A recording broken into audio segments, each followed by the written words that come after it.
Hi everyone, good afternoon. എല്ലാവർക്കും നിങ്ങൾക്ക് ഇപ്പം സിറ്റി കിട്ടി, ഡേറ്റ് കിട്ടി. എല്ലാവർക്കും നാളെ കുറെ പേർക്ക് എക്സാംസ് ഉണ്ട്. ഇപ്പൊ സംസാരിച്ചപ്പോ ഏകദേശം 4-5 എക്സാംസ് ഒക്കെ നിങ്ങൾക്കുണ്ട്. ടെൻസ്ഡ് ഒന്നും അടിക്കണ്ട, നല്ലപോലെ ഫുഡ് കഴിക്കാം, കീപ് ഹൈഡ്രേറ്റഡ്. നിങ്ങൾ എക്സാം ഹാളിൽ പോകുമ്പോഴത്തേക്കും എന്താണ് നിങ്ങൾ റെഗുലേഷൻസും എന്തൊക്കെയാണ് കൊണ്ടുപോകേണ്ടത്, വാട്ടർ ബോട്ടിൽ അലൗഡ് ആണെന്നുള്ളത് നോക്കുക. ട്രാൻസ്പെറന്റ് ബോട്ടിൽ തന്നെ വാട്ടർ ബോട്ടിൽ എന്താണ് നിങ്ങൾ കൊണ്ടുപോകുന്നത് ചെയ്യാം. എക്സാംസിന് ഇടയ്ക്കായിട്ടാണെങ്കിലും കീപ് ഹൈഡ്രേറ്റഡ് ആൻഡ് ഓർണമെന്റ്സും കാര്യങ്ങളും എല്ലാം നിങ്ങൾ മാറ്റി തന്നെ പോകാൻ നോക്കുക. നിങ്ങൾക്ക് തരുന്ന റെഗുലേഷൻസ് റൂൾസ് നല്ല രീതിക്ക് ഒന്നുകൂടെ വായിച്ചു നോക്കുക. അഡ്മിറ്റ് കാർഡൊക്കെ എടുത്തുകൊണ്ട് പോവുക. അവിടെ ചെന്ന് നമുക്ക് ടെൻഷൻ അടിക്കുന്ന ഒരു ആവശ്യമില്ല. അപ്പൊ നമുക്ക് ഇന്ന് നമ്മൾ വിചാരിക്കുന്നതെന്ന് പറഞ്ഞു കഴിഞ്ഞാൽ നമുക്ക് നാളത്തെ ജനറൽ ടെസ്റ്റ്, ഐ തിങ്ക് മിക്കവർക്കും ജനറൽ ടെസ്റ്റ് നാളെ ഉണ്ട്. അതിൻ്റെ അകത്ത് നമുക്ക് ഒട്ടും സമയം കിട്ടാത്ത ഒരു ഏരിയ എന്ന് പറഞ്ഞു കഴിഞ്ഞാൽ ജനറൽ ടെസ്റ്റിന്റെ അകത്ത് GK പോർഷൻസിന്റെ അകത്ത് എത്ര പേർക്ക് എത്രത്തോളം കവർ ചെയ്യാൻ പറ്റുമെന്ന് എനിക്ക് അറിഞ്ഞൂടാ. ഇന്നത്തോടെ നമ്മുടെ അജണ്ട എന്ന് പറഞ്ഞു കഴിഞ്ഞാൽ ഒരു 25 ക്വസ്റ്റ്യൻസിനകത്ത് നമുക്ക് കംപ്ലീറ്റ് ആയിട്ട് ഓരോ ഭാഗം, അതായത് ക്വസ്റ്റ്യൻസിന്റെ അകത്ത് റിലേറ്റ് ചെയ്തിട്ടുള്ള കാര്യങ്ങൾ നമുക്ക് സംസാരിച്ച് ഈസി ആയിട്ട് നല്ല രീതിക്ക് സോൾവ് ചെയ്തത് പറ്റിയിട്ട് എല്ലാവർക്കും മനസ്സിലാവുന്ന രീതിക്ക് വളരെ ക്രിസ്പ് ആയിട്ട് പെട്ടെന്ന് തന്നെ നമുക്ക് ഈ സെഷൻസ് എൻഡ് ചെയ്യാൻ പറ്റും. എന്നാൽ നിങ്ങൾക്ക് എല്ലാവർക്കും ഈ ഒരു സെഷൻ കാരണം യൂസ്ഫുൾ ആയിട്ട് നിങ്ങൾക്ക് നാളത്തെ ജനറൽ ടെസ്റ്റ് നല്ല രീതിക്ക് സ്കോർ ചെയ്യാൻ പറ്റുമെന്നുള്ള വിശ്വാസത്തോടെ നമുക്ക് നമ്മുടെ സെഷൻ സ്റ്റാർട്ട് ചെയ്യാം. ഇതിൽ നിങ്ങളുടെ മെയിൻ പാർട്ടിസിപ്പേഷൻ എന്ന് പറഞ്ഞു കഴിഞ്ഞാൽ ഇവിടെ ക്വിസ് ആണ്. ഓൾമോസ്റ്റ് ക്വസ്റ്റ്യൻസ് ഉണ്ടാകും, 4 ഓപ്ഷൻസും ഉണ്ടാകും.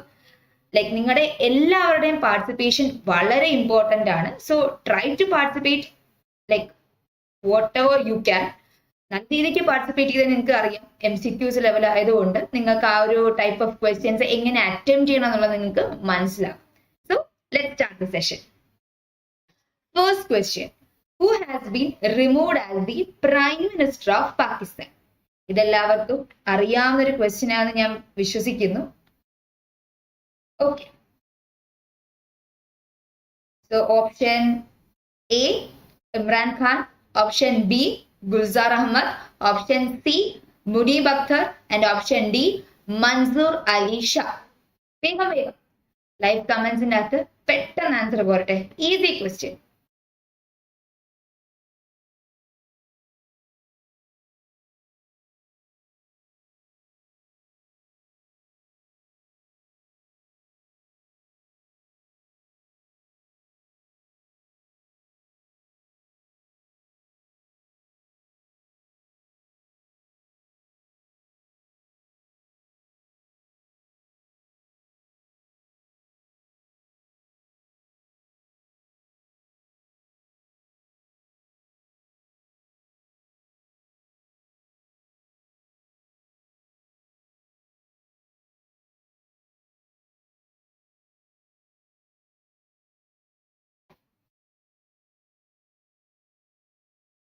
Yeah, so the answer is, ഏതാണ് answer? Yes, Imran Khan. So Imran ഖാനെയാണ് റീസെന്റ് ആയിട്ട് 2022 നോൺ കോൺഫിഡൻസ് മോഷൻ വഴിയിട്ട്, എന്തുകൊണ്ട് ഇമ്രാൻ ഖാൻ അവരുടെ എക്കണോമിക് സ്റ്റെബിലിറ്റി നശിപ്പിച്ചു എന്ന രീതിക്ക് നോൺ കോൺഫിഡൻസ് മൂവ്മെന്റ് വഴി ഇമ്രാൻ ഖാനെ പാകിസ്ഥാനിൽ നിന്ന് അവരുടെ പ്രൈം മിനിസ്റ്റർ സ്ഥാനം പുറത്താക്കി. സോ റിലേറ്റഡ് ടു പാകിസ്ഥാൻ നമുക്ക് എന്തൊക്കെ നോക്കണം? What's the capital of Pakistan? എന്താണ് capital? Capital of Pakistan is Islamabad.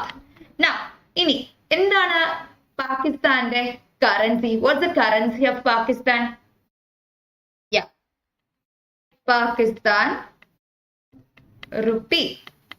Now, നമ്മൾ ഓരോ കൺട്രീസും അല്ലെങ്കിൽ റെലവെന്റ് ആയിട്ട് നിൽക്കുമ്പോഴത്തേക്ക് നമ്മൾ നേരത്തെ ക്ലാസ്സിലൂടെ നമ്മൾ സംസാരിച്ചിരുന്നു.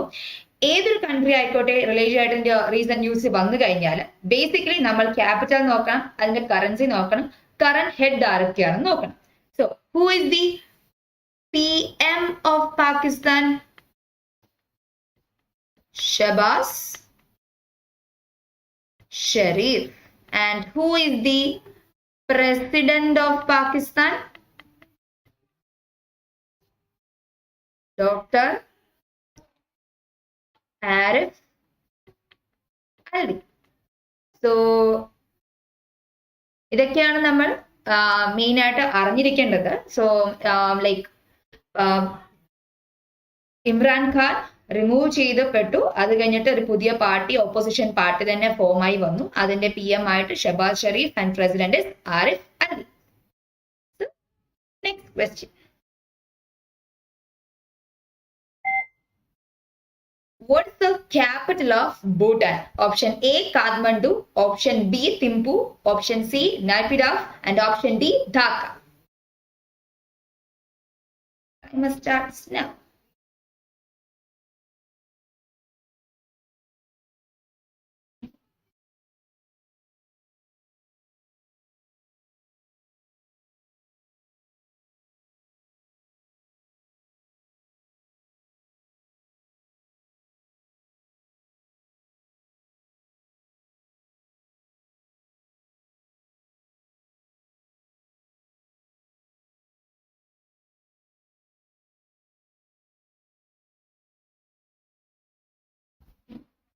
So, what's the answer? The answer is yes, Thimphu. So, what's the Kathmandu in the capital? Nepal. And what about Dhaka? Bangladesh. And Naypyidaw is Myanmar. Okay. So, regarding this, നമുക്ക് വേറെ നോക്കേണ്ട കാര്യം എന്ന് പറഞ്ഞു കഴിഞ്ഞാല് Bhutan. So Bhutan is known as what? It's known as the land of thunder dragon. ഇനി നമുക്ക് നോക്കേണ്ടതെന്ന് പറഞ്ഞു കഴിഞ്ഞാല് ഭൂട്ടാന്റെ നമ്മൾ ഇപ്പൊ കണ്ടു ക്യാപിറ്റൽ എന്താണ്? Thimphu. Next is the currency of Bhutan. What is the currency of Bhutan? Is ngultrum. ഇനി ഇപ്പൊ ബാക്കിയോടെ കൺട്രീസിന് നമുക്ക് കറൻസി പറഞ്ഞേക്കാം. നേപ്പാളിന്റെ കറൻസി എന്താണ്? Nepalese rupee. And what about Myanmar? It's kyat. And Bangladesh currency is taka. So now we have studied what's the currency of Bhutan and the currency of Nepal, Myanmar and Bangladesh. Next question.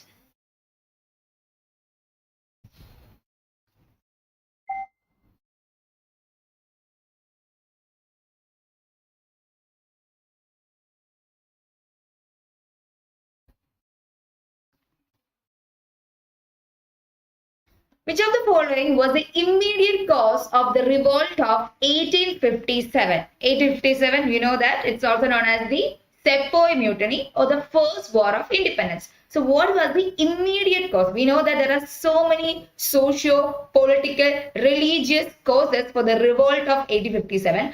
But what was the immediate cause?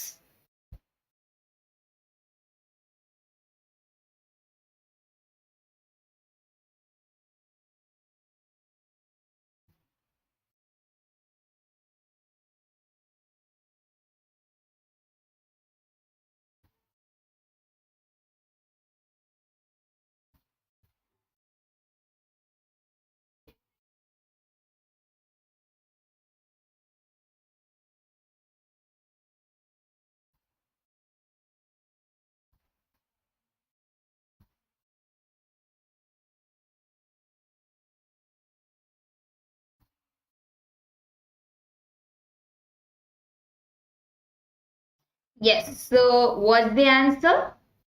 The answer is economic exploitation. Economic exploitation ഉണ്ടായിരുന്നു, racial discrimination ഉണ്ടായിരുന്നു, and the social tension ഉണ്ടായിരുന്നു. പക്ഷേ പെട്ടെന്ന് അവർക്ക് അത്രയും, especially we know about Mangal Pandey. Bharatpurle Kathakile Mangal Pandey was the main pioneer behind the first revolt or the Sepoy Mutiny. So the main cause or the immediate cause was the greased cartridge. അതായത് അവർക്ക് കിട്ടിയിരുന്ന റൈഫിളിന്റെ അകത്ത് അവർക്ക് byte ചെയ്തിട്ട് വേണം rifle load ചെയ്യാൻ വേണ്ടിയിട്ട്. അത് ഈ ബൈറ്റ് ചെയ്യുന്നത് ഒരു കോൺട്രവേഴ്സീസ് എന്ന് പറയാം. അത് ബീഫിന്റെ മെറ്റീരിയൽ കൊണ്ടാണ് ഉണ്ടാക്കിയത്. So we know that most of the people are Hindus, especially vegetarians. So for them അത് ഭയങ്കര ഒരു നെഗറ്റീവ് എഫക്റ്റ് ആണ് അവർക്ക് ഉണ്ടായത്. ഒരു ഹ്യൂമിലിയേഷൻ പോലെയാണ് ഉണ്ടായത്. So that was the immediate cause of the revolt of 1857. So while we are discussing the 1857 revolt, നമ്മൾ അതിന്റെ അകത്ത് ഇമ്പോർട്ടന്റ് ആയിട്ടുള്ള റീഡേഴ്സും അത് ഏതൊക്കെ സിറ്റീസ് അല്ലെങ്കിൽ ഏതൊക്കെ ഏരിയാസിലാണ് അവർ ഗവേൺ ചെയ്തെന്നുള്ളത് നമ്മൾ നോക്കണം. So first is Delhi. ഈ revolt of 1857 Delhi like mainly അതൊരു ഹെഡാണ് നിന്നത്. ആ റിവോൾട്ട് മുമ്പത്തിൽ നിന്ന് ലീഡർ ആരാണ്? So that is general Bakht Khan. So it's basically the general of the last Mughal emperor. Who is the last Mughal emperor? Yes, Bahadur Shah Zafar. Now, next city or the center is Bihar. Who led the movement or the revolt in Bihar? It's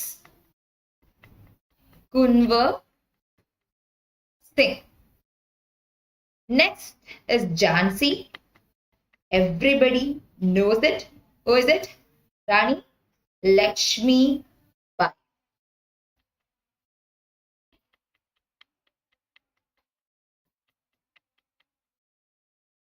Next center is Lucknow. And it is headed by Begum Hasrat Mahal. I think നമ്മൾ ഏകദേശം main areas ഒക്കെ cover ചെയ്തു. One more. That is Kanpur. Who headed there? Nana Sahib. So these were the major centers for the revolt, and these are the people who headed or forefronted the war or the revolt of 1857. നിങ്ങൾ first war of independence 1857 തൊട്ട് 1947 വരെയുള്ള history നല്ല രീതിക്ക് നോക്കണം. അത് ഭയങ്കര important ആണ്. ഒരു ഏരിയ പോലും കവർ ചെയ്യാതിരിക്കരുത്. Especially the viceroys, the first governor general, first general of India, and ഓരോ വൈസ്രോയ്സ് ആണെങ്കിലും അവരെ ഇനിഷ്യേറ്റീവ് എടുത്തിട്ടുള്ളത് നെഗറ്റീവ്സ് ആയിട്ടുണ്ടാവും, പോസിറ്റീവ്സ് ഉണ്ടാവും. അവരുടെ ഇനിഷ്യേറ്റീവ്സ് എന്താണെന്നുള്ളത് ലൈക് സെഗ്രിഗേറ്റ് ചെയ്ത് തന്നെ പഠിക്കാൻ നോക്കുക. ഇയർ ഇമ്പോർട്ടന്റ് ആയിട്ടുള്ള year like quit India movement, Champaran Satyagraha and what Champaran Satyagraha, quit India movement, പിന്നെ നമുക്ക് എന്താ പറയാ യുനോ മുസ്ലിം ലീഗിന്റെ ഫോർമേഷൻ, പിന്നെന്താ അങ്ങനെയുള്ള ഇമ്പോർട്ടന്റ് ആയിട്ടുള്ള ഇയേഴ്സ് നിങ്ങൾ നോക്കണം. നോൺ കോപ്പറേഷൻ മൂവ്മെന്റ് എന്നാണ് സ്റ്റാർട്ട് ചെയ്തത്, പിന്നെ റൗണ്ട് ടേബിൾ കോൺഫറൻസിന്റെ 3 റൗണ്ട് ടേബിൾ കോൺഫറൻസ് ഏതൊക്കെ ഇയേഴ്സിലാണ് ഉള്ളത്, അതിനകത്ത് ആരൊക്കെയാണ് പങ്കെടുത്തത്, ഇങ്ങനെ ഡീറ്റെയിൽഡ് ആയിട്ട് തന്നെ നോക്കാൻ ശ്രമിക്കാം. ഇന്ന് നമ്മൾ ഇന്നത്തെ അജണ്ടയാണ് നാളത്തെ എക്സാമിന് അല്ലെങ്കിൽ coming especially for those who are writing exams tomorrow.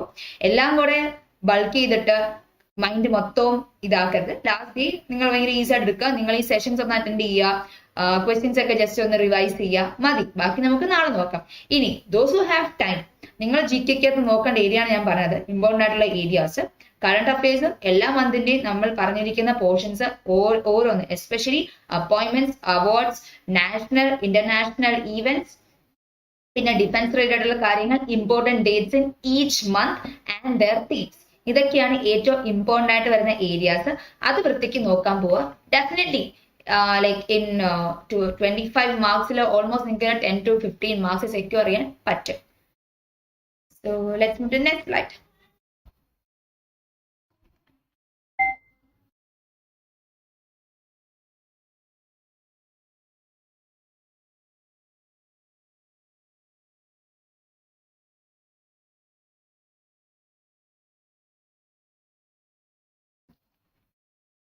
Who developed the COVID vaccine? Option A, Cipla Limited. Option B, Reddy's Laboratories. Option C, Cardinal Healthcare. And option D, Lupin Limited.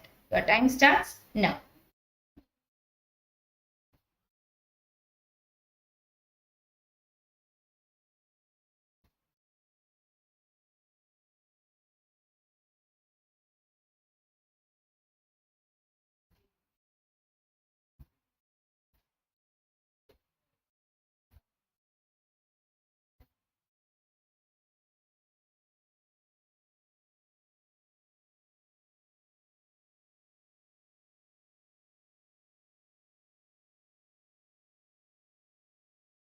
Yes. So what's the answer? Right now, ഇതില് ഒരു options മാത്രമേ vaccine produce, especially Covid vaccine develop ചെയ്തിട്ടുള്ളൂ. And that is Kadila Health Care. The answer to our question is Kadila Health Care. So basically, COVID vaccine എന്ന് പറഞ്ഞു കഴിഞ്ഞാൽ എന്ത് based ആയിട്ടുള്ള vaccine ആണ്? We have discussed in the class. It's a DNA based vaccine developed by, then the full form is COVID is Zydus Cadila. Now, നമ്മൾ ഈ ഒരു portion എടുക്കുമ്പോഴത്തേക്കും കോവിഡ് റിലേറ്റഡ് ആയിട്ടുള്ള എസ്പെഷ്യലി ഇന്ത്യയിൽ ഡെവലപ്പ് ചെയ്ത വാക്സിൻസും അത് ആരാണ് ഡെവലപ്പ് ചെയ്തതെന്ന് കൂടെ നമ്മൾ നോക്കിയിരിക്കണം. The first vaccine is Covishield.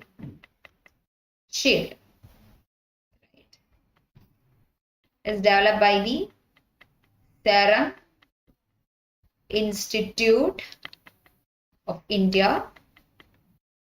Next is Covaxin, developed by Bharat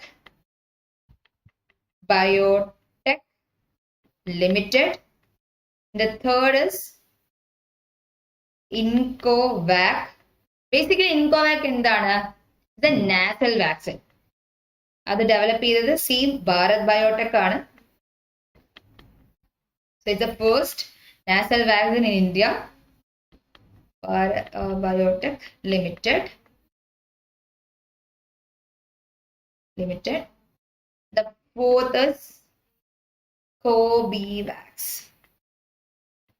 Cobivax is a protein-based COVID vaccine developed by Biological E Limited. So these are the major vaccines developed in India and the companies which founded or formed these vaccines. So idallade world il Sputnik angane like different Johnson & vaccines ഒക്കെ ഉണ്ട്. If you have time, go and research about it. അത് ആരാണ് found ചെയ്തത്, ഏതൊരു country ആണെന്ന് ഇവിടെ നിങ്ങൾ നോക്കുക. Let's move to the next slide.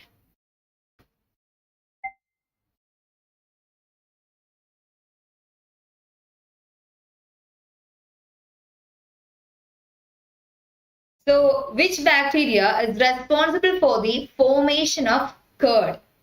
ഇത് നമ്മൾ elementary schools പഠിച്ചൊരു പോർഷൻ ആണ്. Time starts now.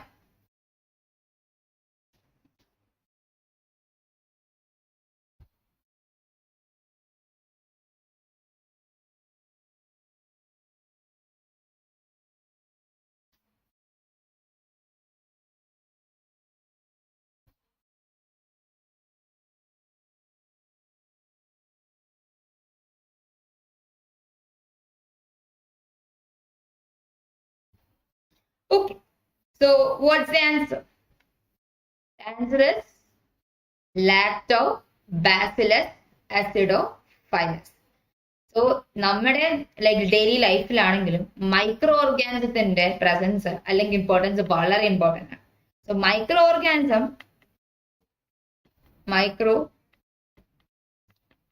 Organism basically നമുക്ക് നാലായിട്ട് ഉണ്ട്.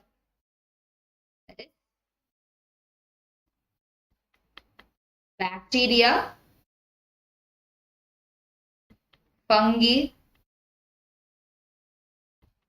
protozoa and algae.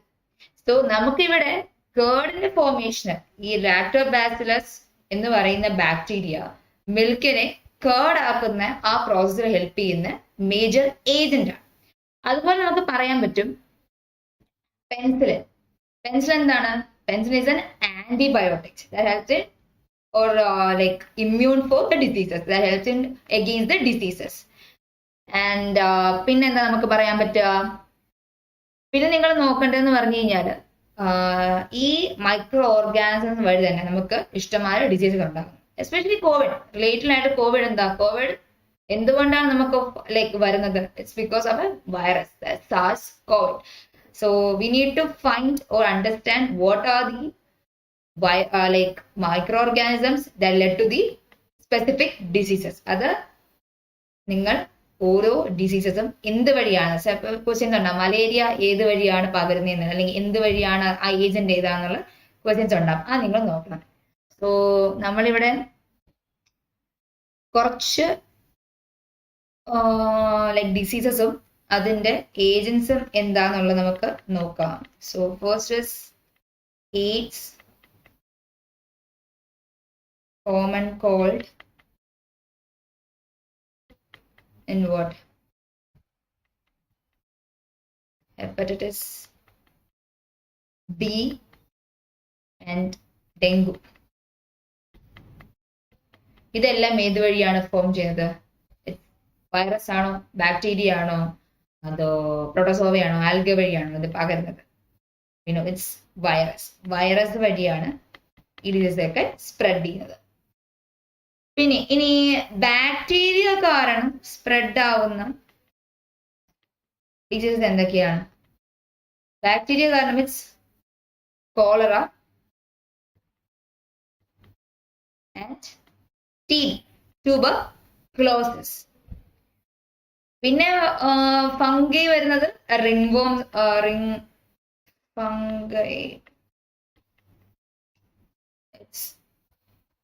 Taenia and ringworm. The protozoa എന്ന് പറയുമ്പോഴത്തേക്ക് malaria is spread through what? Mosquito. It's a part of protozoa. So these are the major or diseases that's caused by the microorganisms. ഇത് പഠിക്കുന്നതോടെ തന്നെ ഓരോന്നിനും vaccines ഉണ്ടെന്നുണ്ടെങ്കിൽ ആ vaccines എന്താണെന്നൂടെ നോക്കുക, അത് develop ചെയ്ത് ആരാന്നൂടെ നോക്കുക. Let's move to the next slide.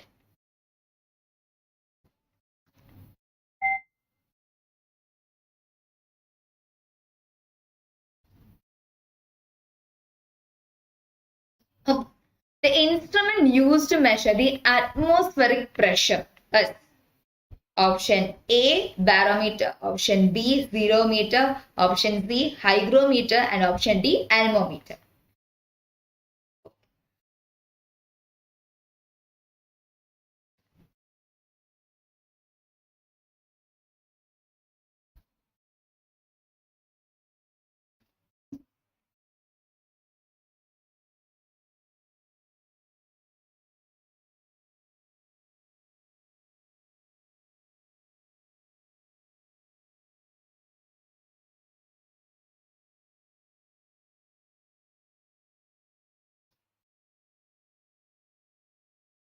So what's the answer? നമുക്ക് ഓരോ ഓപ്ഷൻസ് നോക്കാം. എന്താണ് anemometer? Anemometer is used to measure the wind speed and direction. അപ്പോൾ അതല്ല anemometer. What about hygrometer? Hygrometer നമ്മൾ എന്തിനാ യൂസ് ചെയ്യുന്നത്? Hygrometer is used to measure the humidity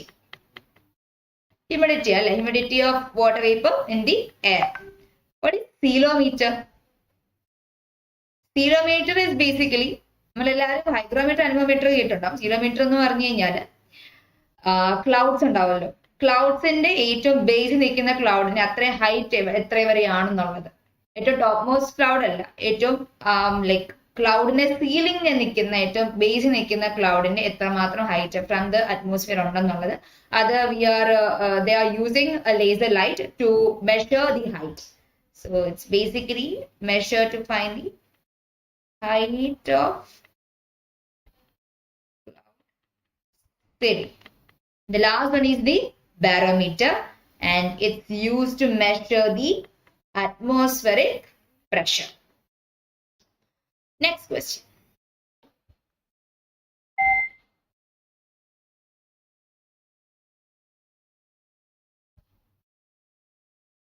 For which of the following is the term sandalwood used with reference to cinema in India?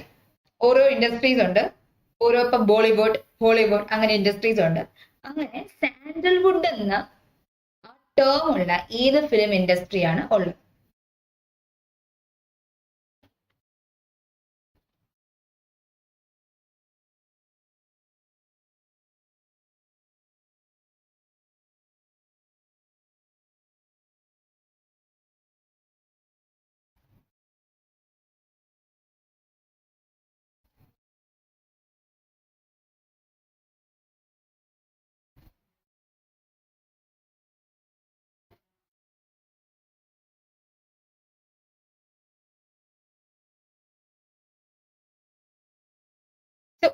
What's the answer? Bengali film industry നമ്മൾ എന്താ പറയുന്നത്? Bengali film industry തന്നെയാണ് പറയുന്നത്. And the Telugu industry is known as Tollywood. The Tamil industry is known as Kollywood. So, Kannada industry നെയാണ് നമ്മൾ sandalwood എന്ന് പറയുന്നത്, അല്ലെങ്കിൽ ചന്ദനവന എന്ന് നമ്മൾ ടേം ചെയ്യുന്നത്, അല്ലെങ്കിൽ ആ ഒരു വേർഡ് യൂസ് ചെയ്യുന്നത് കന്നഡ ഫിലിം ഇൻഡസ്ട്രിയാണ്. സോ കന്നഡ ഫിലിം ഇൻഡസ്ട്രിയുടെ ഈയിടെയായിട്ട് ഏറ്റവും ഹൈ ഗ്രോസിംഗ് ഫിലിം ഏതായിട്ടാണ് വന്നത്? It's Kantara.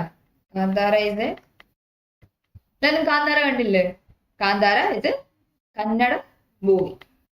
So other than this, what all film industry we know? Bollywood, that's basically Hindi movies, and Hollywood, our industry, Malayalam.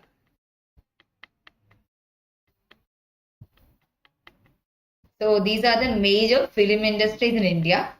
Dalladi on the Assamese film industries and the Bhojpuri film industry on the. So, standard ennulla term use in the film industry is Kannada. Next question.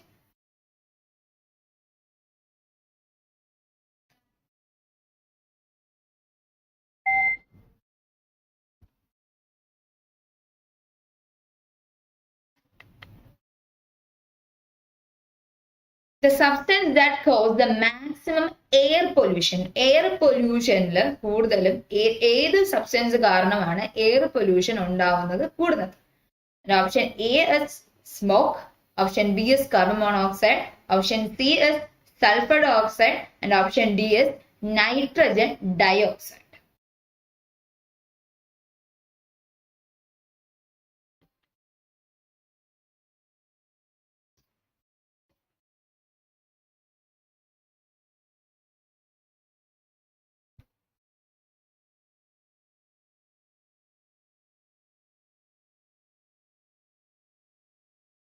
Okay, the time is up. What's the right answer? It's not smoke, it's not carbon monoxide, it's not nitrogen dioxide. The right answer is sulfur dioxide. Sulfur dioxide a toxic pollutant ആണ് air പൊല്യൂഷന്റെ ഏറ്റവും കൂടുതൽ contribute ചെയ്യുന്നത്. The substance which is causing the air pollution is sulfur dioxide.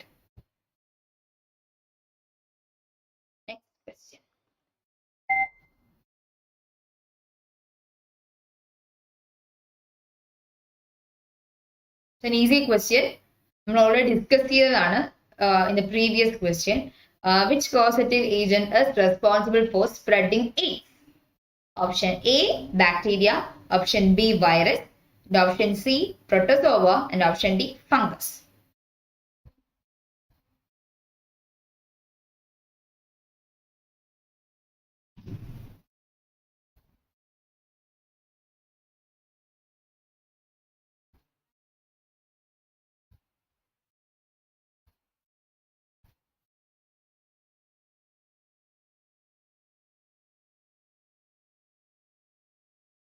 So what's the answer?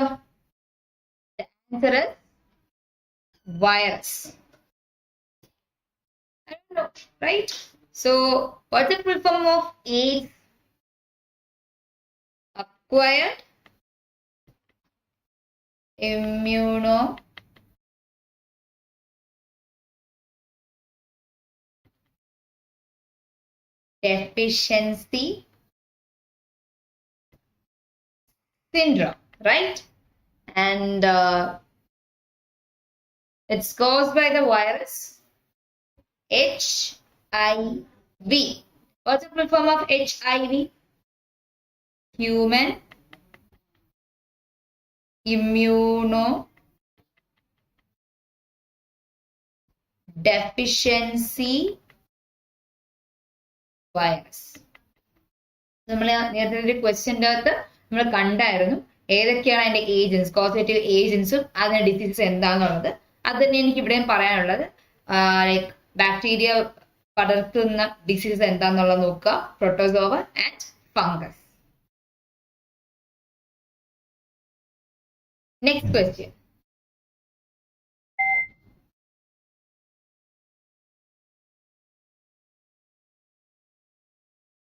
What's the full form of FICCI? Time starts now.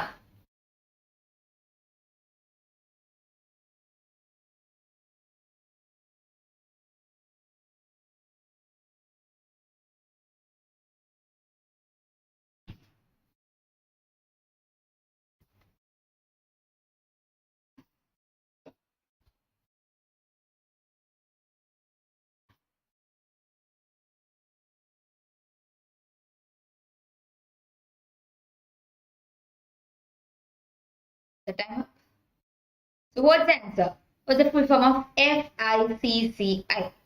So ഇതിന്റെ അകത്ത് തന്നെ first option നമുക്ക് അപ്പോഴേ കളയാൻ പറ്റും. FICC ഉള്ളൂ, ഐ എവിടെ ഇല്ല. പിന്നെ free India chamber of commerce international. ഇതൊരു ഓർഗനൈസേഷന്റെ പേരല്ല. അപ്പൊ കുറച്ചുകൂടെ നമുക്ക് ഡിഫൈൻഡ് ആയിട്ടുള്ള എന്തായിരിക്കും, അത്രയും വാല്യുബിൾ ആയിട്ടുള്ള ഒരു ഇൻഡസ്ട്രി അല്ലെങ്കിൽ ഒരു ഓർഗനൈസേഷൻ നമുക്ക് അറിയാം. This won't be the Federation of Indian Committee for Conciliation India. എന്തോ ഒരു പ്രശ്നം, ഈവൻ ക്വസ്റ്റ്യന്റെ അല്ലെങ്കിൽ ആ ഓപ്ഷൻസിന്റെ ഓമീഷന്റെ പ്രശ്നം. ഡയറക്റ്റ് ആയിട്ട് ഈ ക്വസ്റ്റ്യൻ ആൻസർ അറിയില്ലെങ്കിൽ തന്നെ നമുക്ക് ഇത് എലിമിനേഷൻ മെത്തേഡ് യൂസ് ചെയ്തിട്ട് ആ first option, third option, fourth option നമുക്ക് എലിമിനേറ്റ് ചെയ്യാൻ പറ്റും. Right answer is Federation of India Chamber of Commerce and Industry. So basically it's formed in 1927 and its headquarters is in New Delhi. Startup base ആയിട്ടുള്ള business എന്താണെങ്കിലും ബിസിനസിന്റെ കാര്യങ്ങളെല്ലാം നമുക്ക് വരുന്ന ഒരു ഏജൻസി അല്ലെങ്കിൽ ഒരു ഓർഗനൈസേഷൻ ആണ് FICCI. Next question.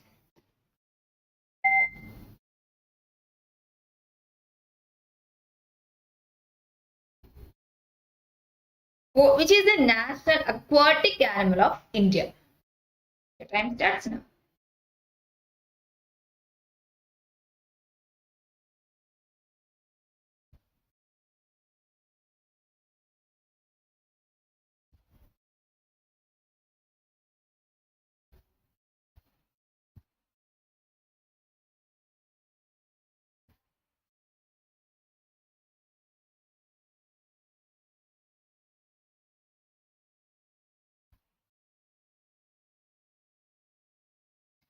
Time's up. What's the answer? Basic ആയിട്ട് നാഷണൽ സിംബൽസും നാഷണൽ ആനിമൽസും എല്ലാവർക്കും അറിയുന്നതാണ് വിശ്വാസം. So it's an easy question. Difficulty level ഭയങ്കര ഈസി ആയിട്ട് ടൈപ്പ് ഓഫ് ക്വസ്റ്റ്യൻ ആണ്. The answer is Gangetic dolphins. It's also known as sisu. So national aquatic animal എന്ന് പറഞ്ഞ് ഗാൻജറ്റിക് ഡോൾഫിൻസ് ആണ്. So this Gangetic dolphins is among the 4 freshwater dolphins. Other than that, there are 3 more dolphins, especially the name are Baiji, and you can see these types of dolphins in China. Next is the Bhulan in Pakistan. And the last one is Boto in America, Latin America.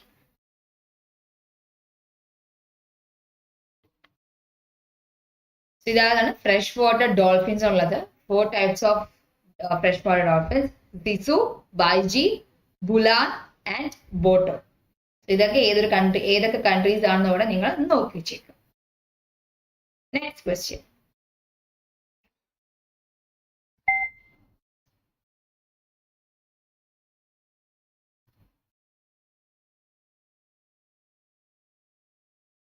Okay, INS-2TD is a precursor to the Dash joint satellite. Option A, India-China.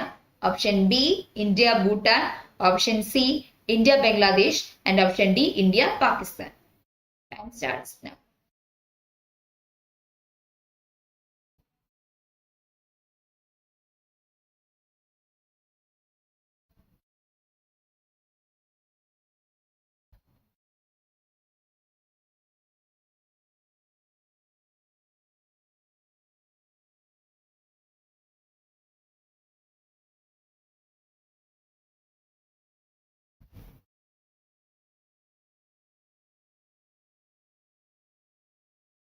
ഇതിനകത്ത് നമുക്ക് ഈ satellite അറിയില്ലെങ്കിലും ഓപ്ഷൻസിലൂടെ നമുക്ക് elimination method use ചെയ്താൽ നമുക്ക് ചെയ്യാൻ പറ്റും.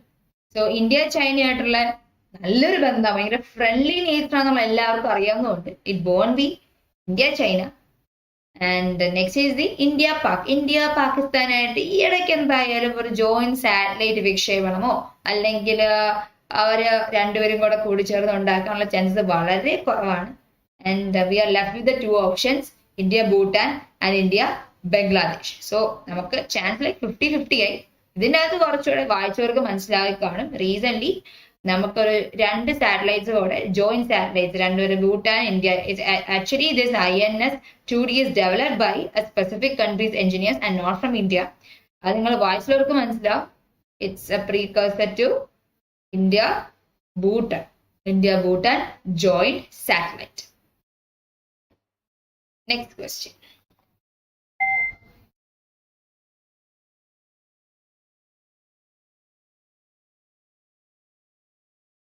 Okay, what's the symbol of the element gallium? വളരെ സിമ്പിൾ ആണ്, എസ്പെഷ്യലി ഫോർ സയൻസ് സ്റ്റുഡൻസ്.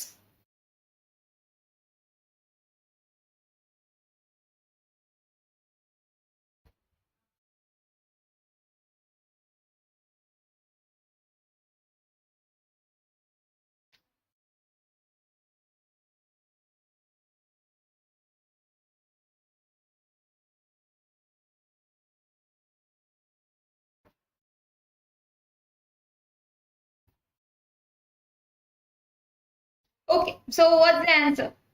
ഈ ഓപ്ഷൻ്റെ അകത്ത് തന്നെ അത്യാവശ്യം ഈ ഗാലിയത്തിന്റെ അറിയില്ലെങ്കിലും കൺഫ്യൂസ്ഡ് ആവുമല്ലേ ചില സിമ്പിൾ ഓഫ് ചില എലമെന്റ്സിലെ സിമ്പിൾസ് ഒക്കെ. പക്ഷെ ഏകദേശം പീരിയോഡിക് ടേബിൾ അറിയാവുന്നവർക്ക് അറിയാം ഈ GI, GM ഒരു എലമെന്റിന് പോലും സിമ്പിൾ ഇല്ല. അതിൽ നിന്ന് നമുക്ക് പെട്ടെന്ന് മനസ്സിലായി GA ഗാലിയം. ബേസിക്കലി നമുക്ക് ടോട്ടൽ എത്ര എലമെന്റ്സ് ഉണ്ട് in the periodic table? Like 118 elements. എന്താ മിക്കതും അവരവരുടെ പേരായിട്ട് തന്നെ സാമ്യമുള്ള ആയിരിക്കും. ഇപ്പം ഹൈഡ്രജൻ ആണെങ്കിൽ H, ഓക്സിജൻ O, അങ്ങനെ നമുക്ക് ഉണ്ടാവും. പക്ഷെ ചില കേസിൽ ഫോർ എക്സാമ്പിൾ ഗോൾഡ് ഒക്കെയാണ്, ഗോൾഡ്, ലെഡ്, ഇതൊക്കെ ഇവരുടെ ഫസ്റ്റ് നെയിം അല്ലെങ്കിൽ നെയിമിന്റെ അകത്തുള്ള സിമ്പിൾസ് അല്ല, derive from the Latin words. എന്താ ഗോൾഡിന്റെ സിമ്പിൾ എന്താണ്? It's AU. From the Latin word aura. And lead in എന്താണ് സിമ്പിൾ? PB. സോ ഇത് ഭയങ്കര ബേസിക് ക്വസ്റ്റ്യൻസ് ആണ്. കൂടുതൽ ഓവർ ഡീറ്റെയിൽ ആയിട്ട് ഇനി നമുക്ക് കുറച്ച് സമയമുള്ളൂ, ഇവിടെ പോകേണ്ട ആവശ്യമില്ല. ബേസിക്സ് ആയിട്ടുള്ള ഈ ജസ്റ്റ് ഒന്ന് വായിച്ചു നോക്കുക, സിമ്പിൾസ് ഒന്ന് നോക്കിയേക്കുക. അറ്റ്ലീസ്റ്റ് നിങ്ങൾക്ക് എലിമിനേറ്റ് ചെയ്യാൻ പറ്റുന്ന രീതിക്ക് എങ്കിലും MCQs ആക്കി നിങ്ങൾ പഠിക്കാൻ നോക്കുക. Next question.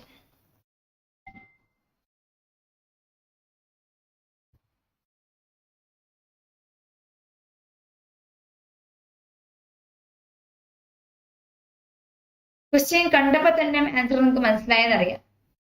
So take your time. So for those who don't know, take your time and answer it properly. It's very basic question, very simple question. Who is the current Union Minister of Finance? Finance Minister ആരാണ്?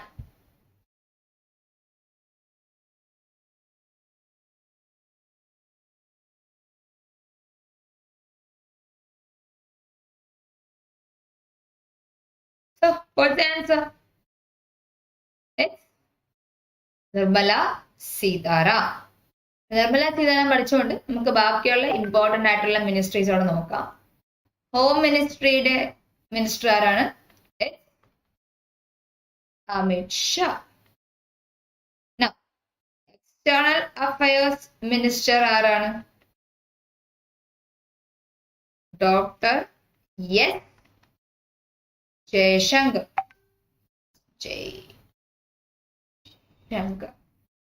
Then road minister ആരാണ്? നിതിൻ ഗഡ്കരി. ഇനി commerce minister ആരാണ്? Business like relate ചെയ്യുന്ന commerce minister ആരാണ്? Commerce minister Piyush Goyal. Now, ഇനി important ministry ഏതാണ്? Health. Health Mansukh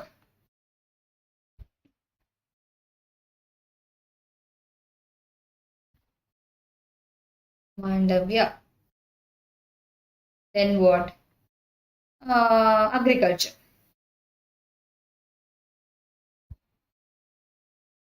Agriculture is Narendra Singh Tom. ഇതൊക്കെയാണ് main ആയിട്ടുള്ളത്. ഇനി one more thing, those who have read the newspaper yesterday, അറിയായിരിക്കും law minister മാറിയിട്ടുണ്ട്. That's your task. So those who don't know, check it. Who is the current law minister? Anyway, നിങ്ങളുടെ എക്സാമിന് ചോദിക്കാനുള്ള chance വളരെ കുറവാണ്, because ഇന്നലെയാണല്ലോ മാറിയത്. But still there can be chances. So just ഒന്ന് നോക്കാം.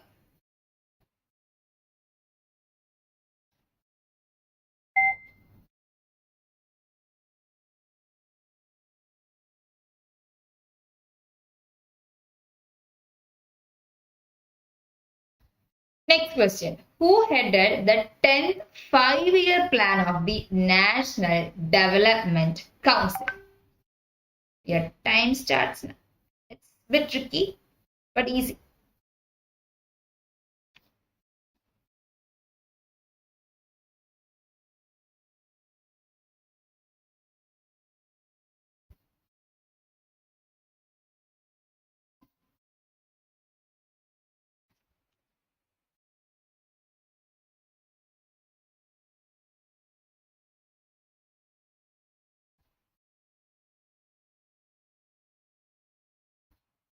Okay, time's up. ഇവിടെ നമ്മൾ നോക്കേണ്ടെന്ന് പറഞ്ഞു കഴിഞ്ഞാല് പെട്ടെന്ന് നമുക്ക് 10th 5-year പ്ലാൻ ഏത് വർഷമാണെന്നോ നമുക്ക് ലൈക്ക് പെട്ടെന്ന് നമുക്ക് ആരാണ് ആ സമയത്ത് ഹെഡ് ചെയ്ത് ആ സമയത്ത് ഹെഡ് ചെയ്തതെന്ന് പറഞ്ഞു കഴിഞ്ഞാൽ ആ സമയത്ത് PM ആയിരിക്കും. Of course 10th 5-year plan പെട്ടെന്ന് നമുക്കത് ഡീകോഡ് ചെയ്യാൻ പറ്റുന്നില്ല. But we know that the first 5-year plan started in 1950s അല്ലേ? പിന്നെ ലാസ്റ്റ് 5-year പ്ലാൻ എപ്പോഴാണ് വന്നത്? The 12th 5-year plan. That I think it's 2012 to 2017, I guess. ഇത്രയും 2017 വരെ ആയിരുന്നു term. But what happened? എന്താ സംഭവിച്ചേ? ഈ 5-year plan കംപ്ലീറ്റ് ചെയ്യാൻ പറ്റിയോ? ഇല്ല. അവിടെ എന്ത് വന്നു? 12th 5-year planല് in 2015 a new body emerged. It's known as the Niti Ayog. So, Niti Ayog, who is the chairman and vice chairman of Niti Ayog? Check you. അതിനിടയ്ക്ക് നമുക്ക് ബാക്കിയുള്ള answer discuss ചെയ്യാം. നമ്മൾ പറയുന്നത് പറഞ്ഞു കഴിഞ്ഞാൽ 2015 നീതി ആയോഗ് വന്നാൽ നമുക്ക് പെട്ടെന്ന് ഓർക്കാൻ പറ്റും. അത് 12th 5-year പ്ലാൻ ആണ്. അപ്പം അതിന് മുമ്പായിട്ട് ഒരു 10th 5-year പ്ലാൻ എന്ന് പറയുമ്പോൾ ഏകദേശം ഒരു 2002 സമയത്തായിരിക്കും ഈ 10th 5-year പ്ലാൻ എന്നുള്ളത് ഏകദേശം ലൈക്ക് ഇവിടെ നമുക്ക് ഡീകോഡ് ചെയ്യാൻ പറ്റുന്നതെന്ന് പറഞ്ഞാൽ ഈ നീതി ആയോഗ് 2015 ആണെന്ന് അറിയുകയും അത് 12th 5-year പ്ലാൻ ആണ്. ഏകദേശം നമുക്ക് ഡീകോഡ് ചെയ്ത് ഒരു 2001 to 2005 ഇടയ്ക്കായിരിക്കും ഈ 10th 5-year പ്ലാൻ നമുക്ക് മനസ്സിലാക്കാൻ പറ്റും. ഇനി those who know about the complete prime minister or at least the prime minister from 1990s to 2023 can decode it. 2002 ആരായിരുന്നു ഇന്ത്യ ഭരിച്ചിരുന്നത്? It's done by Atal Bihari Vajpayee. So AB Vajpayee. ഇതാണ് നമ്മൾ ചില സമയത്ത് നമ്മൾ പറയും എല്ലാ പ്രസിഡൻസിനെയും പഠിക്കണം, എല്ലാ പ്രൈം മിനിസ്റ്റേഴ്സിനെയും പഠിക്കണം, എസ്പെഷ്യലി ആ ഇയർ നോക്കി പഠിക്കണം, എന്തൊക്കെ ഈവൻസ് ആണ് ചെയ്യുന്നത്. ഡയറക്റ്റ് ക്വസ്റ്റ്യൻസ് ഇല്ലെങ്കിൽ പോലും ഈ ഇൻഡയറക്റ്റ് ക്വസ്റ്റ്യൻസ് വരുമ്പോഴത്തേക്കും നിങ്ങൾക്ക് എലിമിനേഷൻ മെത്തേഡ് വരെ ചെയ്തിട്ട് ഇങ്ങനെ ആൻസർ നമുക്ക് ഡീകോഡ് ചെയ്യാൻ പറ്റും. ഡെഫിനറ്റ്ലി ഇങ്ങനത്തെ ക്വസ്റ്റ്യൻസേ ഉണ്ടാവത്തുള്ളൂ. നിങ്ങൾക്ക് തോന്നുന്നുണ്ടോ ഈ 12th കഴിഞ്ഞിട്ടുള്ള CUT എക്സാംസിന് ഡയറക്റ്റ് ആയിട്ടുള്ള who's the first prime minister, who's the first president എന്നൊക്കെ ചോദിക്കുമെന്ന്? ഒരിക്കലും ഇല്ല. അത് like 5th standard 4th standard level questions ആണ് അല്ലെ. ഇവിടെ നമ്മൾ നോക്കേണ്ടതെന്ന് പറഞ്ഞു കഴിഞ്ഞാൽ മൊത്തം പഠിക്കുന്നത് ഇങ്ങനത്തെ ടൈപ്പ് ഓഫ് ക്വസ്റ്റ്യൻസ് വരുവാണെന്നുണ്ടെങ്കിൽ ഏകദേശം നമ്മുടെ ലോജിക് ഉപയോഗിച്ച് നമുക്ക് എലിമിനേഷൻ മെത്തേഡ് വഴി ചെയ്യാൻ പറ്റും. അതാണ് നമുക്കിവിടെ ആവശ്യം. സോ നമ്മൾ ഇടയ്ക്ക് ഒരു ടാസ്ക് വന്നിരുന്നല്ലോ. നീതി ആയോഗിന്റെ ചെയർമാൻ ആരാ? പേരും തപ്പി പോണ്ട. അറ്റ്ലീസ്റ്റ് ബേസിക് ആയിട്ട് നീതി ആയോഗിനെ പറ്റി അറിയാവുന്നവർക്ക് മനസ്സിലാവും. The chairman is the PM of India, that is Narendra Modi. Who is the VC? The VC is Suman Bar. Okay. So let's move to the next question.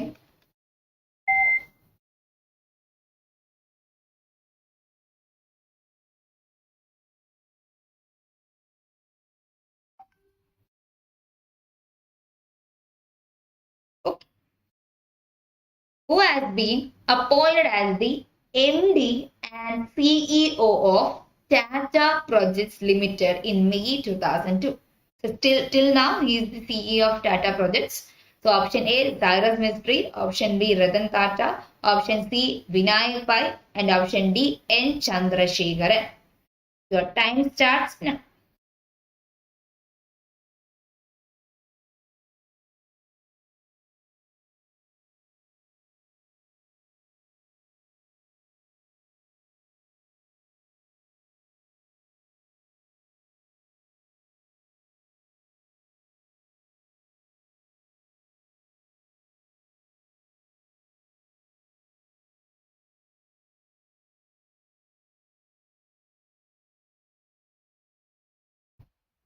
Okay.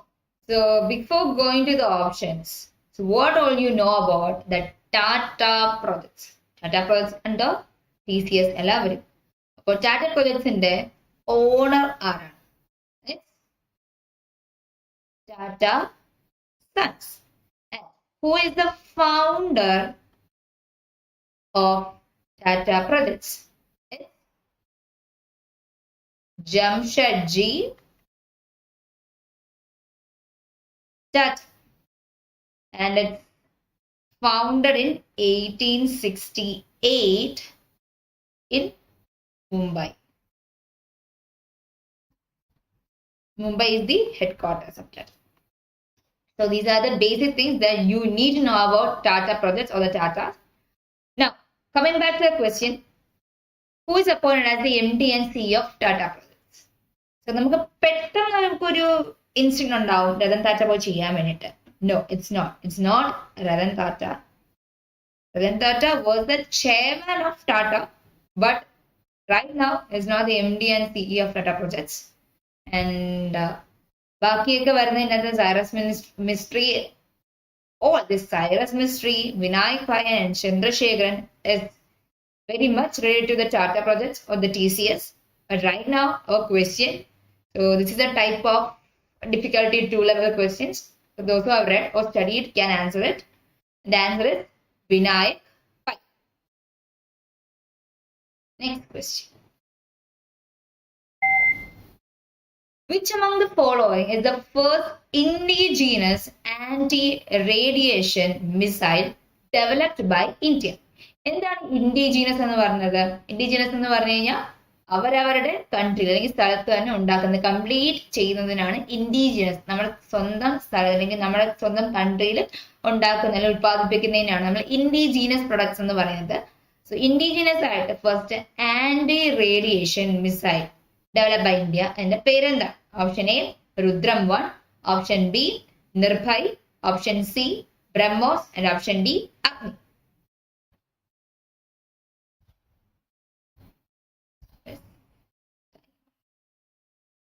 Time starts now.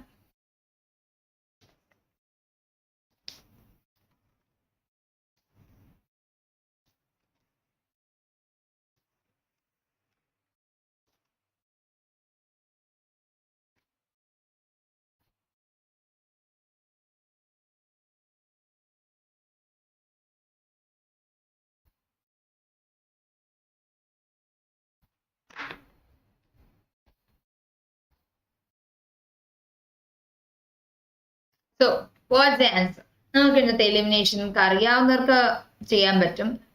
ഇതിൻ്റെ അകത്ത് നിർഭയും ബ്രഹ്മോസും എന്ന് പറയുന്നത് ഒരു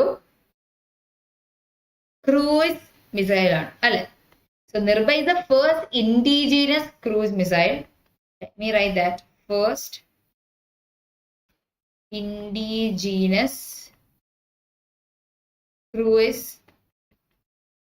missile. BrahMos is also the supersonic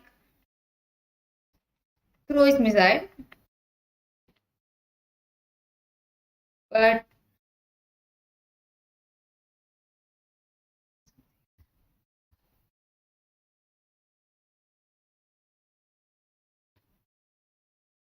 okay. Supersonic cruise missile. But ഇത് നമുക്ക് completely India അല്ലേ develop ചെയ്ത്. We developed with the help of Russia. And Agni is a ballistic missile, right?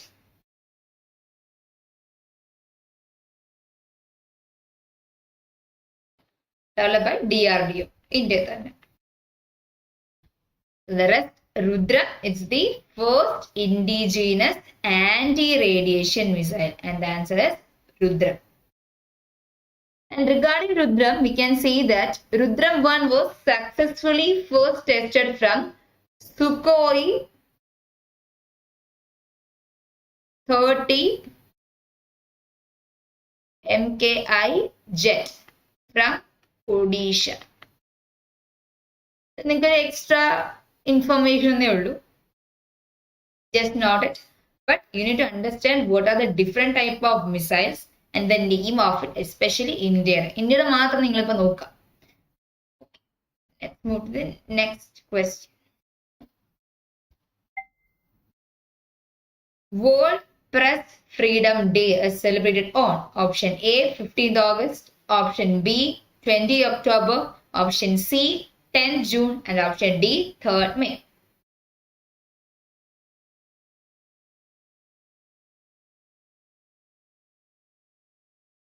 The time starts now.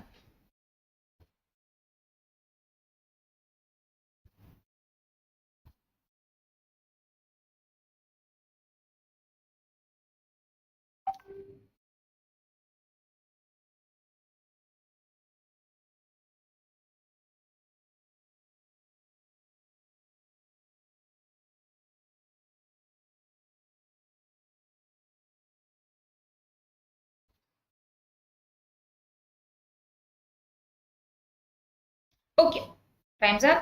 And the date in 15th August, we know what the 15th August, what the speciality of the 15th August? The Independence Day. We celebrate the Independence Day. And what about 20th October? 20th October, we are celebrating the World Statistic Day. The 10th June, we celebrate World Groundwater Day. And the 3rd May is the right answer. And 3rd May, we celebrate the World Press Freedom. നമ്മൾ ഓരോ day നമ്മൾ ക്ലാസ്സിൽ പറഞ്ഞപ്പോൾ ക്ലാസ്സിൽ എടുത്തപ്പോൾ പറഞ്ഞായിരുന്നു നമ്മൾ എല്ലാ മാസത്തെ important days at least in each month will be approx 10 important days. So അങ്ങനെ വരുവാണെന്നുണ്ടെങ്കിൽ ഡേ ഏതാണ്, അതിന്റെ ഓരോ വർഷത്തെ തീം എന്താണെന്നുള്ളത് നോക്കണം. നമുക്ക് നോക്കാം. വേൾഡ് പ്രസ് ഫ്രീഡം ഡേ 2023ന്റെ തീം എന്താ? The theme of World Press Freedom Day 2023 is shaping a future of rights,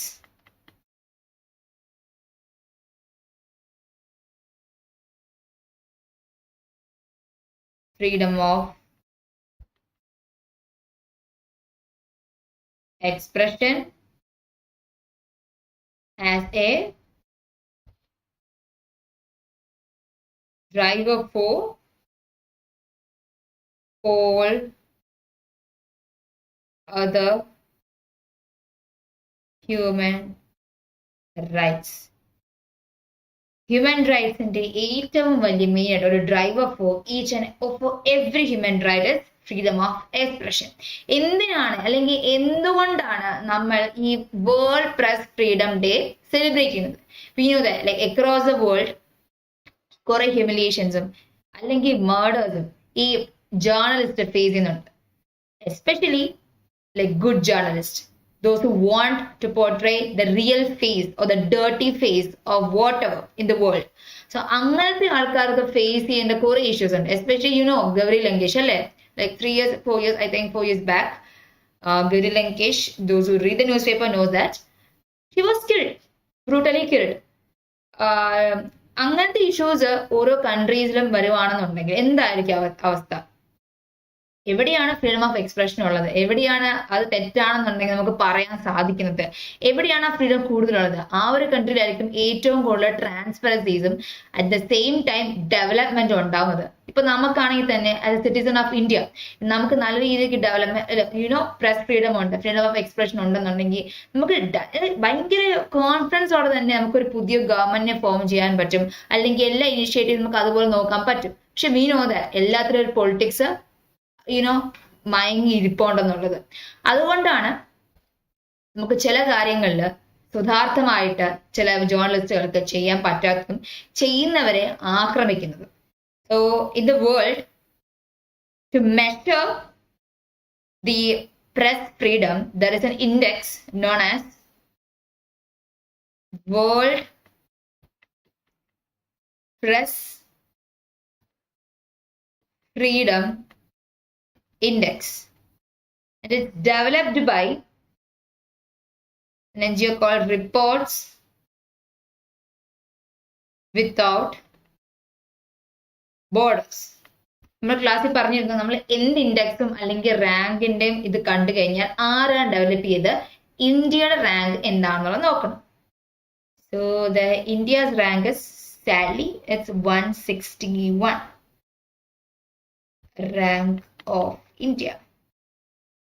നമുക്ക് ഏകദേശം മനസ്സിലായി കാണുമല്ലോ, നമ്മുടെ നാട്ടില് 161 ഫസ്റ്റ് റാങ്ക് അല്ല, ഏറ്റവും ലാസ്റ്റ് ആയിട്ടുള്ള എനിക്ക് തോന്നുന്നു ഒരു 180 കൺട്രീസില് 161 റാങ്ക് ആണ് ഏറ്റവും ലീസ്റ്റ് ആയിട്ട്. ഭയങ്കര നെഗറ്റീവ് ആണത്. 161 റാങ്ക് എന്നൊക്കെ പറഞ്ഞു കഴിഞ്ഞാൽ അത്രയും നമുക്ക് ഫ്രീഡം ഉള്ളൂ. ഇവിടുത്തെ ജേർണലിസ്റ്റുകൾക്ക് അത്രയും ഫ്രീഡം ഉള്ളൂ.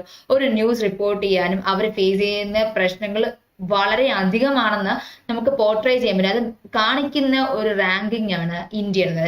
161 rank in the world press freedom index. Next question.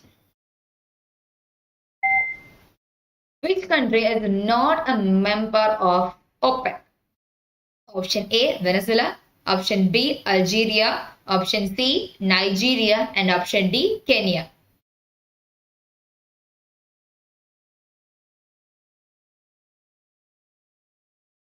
Your time starts now.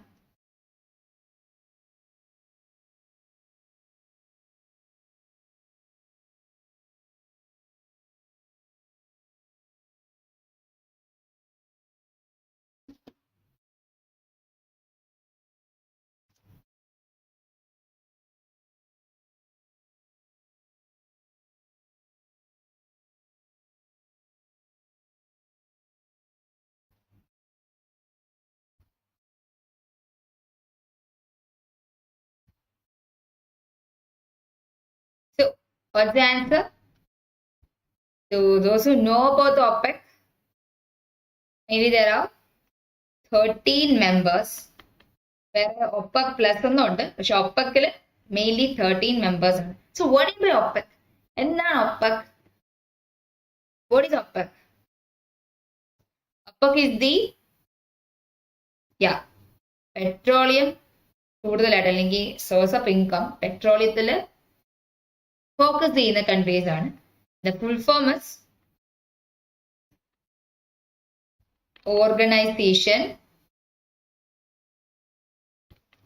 of petroleum exporting countries.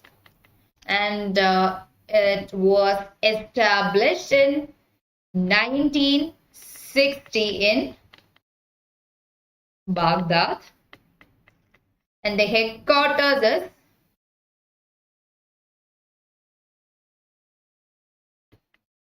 Vienna,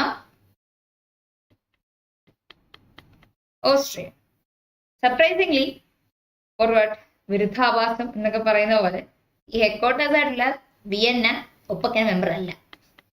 So don't think like Vienna is a member because it's a headquarters. No, Vienna is not a member of OPEC, but the headquarters of OPEC is Vienna. So coming back to the question, we know that Venezuela is a part of OPEC, Algeria is a part, Nigeria is a part, Kenya is not a part of OPEC.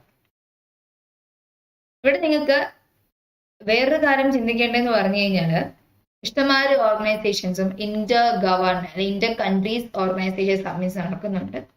അത് important ആയിട്ടുള്ള കുറച്ച് organisations ഉണ്ട്, അത് ഞാൻ ഇവിടെ list ചെയ്യാം. First ന്യൂസിൽ ഇപ്പൊ ഭയങ്കരമായിട്ടുള്ളതാണ് SEO. What SEO? Shanghai Cooperation. So Shanghai Cooperation has 8 members, and the headquarters is where headquarters is in Beijing, China. You know, right? China. Okay, I'll write it. China. And the 2023 SEO summit will be held in India. It's very much important to us. You can expect questions from Shanghai Cooperation. Don't limit your resource, like your studying materials or the way you are studying about the organizations. ഈ ഇന്ത്യയിൽ നടക്കുന്ന events ആണെന്നുണ്ടെങ്കിൽ try to like study it very deeply, especially SEO. And one more, വേറൊന്നും എന്താ ഇപ്പൊ ഇന്ത്യയിൽ നടന്നത്, G20. G20ക്കകത്ത് നിങ്ങൾക്ക് മനസ്സിലായി എത്ര മെമ്പേഴ്സ് ഉണ്ട്? 20 മെമ്പേഴ്സ്. കോട്ടേഴ്സ് ഒന്നുമില്ല. ആൻഡ് റീസെന്റ് സബ്മിറ്റ് ഇന്ത്യയിലാണ്. And what is the theme of G20 summit in India? Class നമ്മൾ 2-3 വട്ടം പറഞ്ഞിരുന്നു. ഹെഡ്സെറ്റ് ഇസ്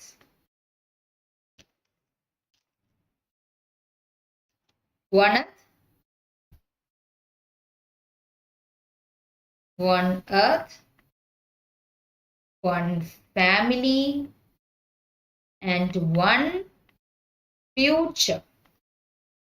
ഇത് ബേസിക്കലി ഈ ഒരു സ്ലോഗൻ അല്ലെങ്കിൽ ഈ ഒരു തീം ലിറ്ററലി സാൻസ്ക്രിറ്റിൽ it's known as Vasudhaiva Kutumbakam. So sometimes in your options, maybe you can have the questions what's the theme of G20 meeting that held in India. So sometimes you can have the options like one Earth, one family, one future. But in most cases, they can ask like Vasudeva Kudumbakam. The option they will have Vasudeva Kudumbakam. So those who know about one Earth, one family, and one future and don't know about Vasudeva Kudumbakam can't answer it. So you need to study like what's the literal meaning of Vasudeva Kudumbakam and from what verses it has taken. Now, Vasudeva Kudumbakam is taken from Maha Upanishad. Okay. So ഇതാണ് G20നെ കുറിച്ച് കുറച്ചുകൂടെ detailed ആയിട്ട് പറയേണ്ടത്. പിന്നെ നമുക്ക് ഏതാ ഉള്ളത്? Next വേറൊരു കാര്യം പറയേണ്ടതെന്ന് പറഞ്ഞു കഴിഞ്ഞാൽ global Buddhist submit. It's the first global Buddhist summit and it's held in India. ഈ വർഷത്തെ ഗ്ലോബൽ ബുദ്ധിസ്റ്റ് സമ്മിറ്റ് ഇന്ത്യയിലാണ്. And it's the first global Buddhist summit. Next വേറെ എന്താ ഉള്ളത്? നെക്സ്റ്റ് നമുക്ക് let's say G7. G20 പറഞ്ഞല്ലോ, G7. So what is G8? So ആദ്യം G8 countries ആയിരുന്നു ഉണ്ടായിരുന്നത്. നമുക്കതിന് G7 countries എത്രയാണ്? G7 countries ആ ഉള്ളത്. അവിടെ നിങ്ങൾക്ക് വേണമെങ്കിൽ ഒരു ട്രിക്ക് ഞാൻ പറഞ്ഞുതരാം. G7 countries ഓർത്തിരിക്കാൻ. That is Jews for GF. Jews for girlfriend or Jews for grandfather. Whatever. നമുക്കത് എക്സ്പാൻഡ് ചെയ്യാം. That is Japan, USA, Italy, Canada, England,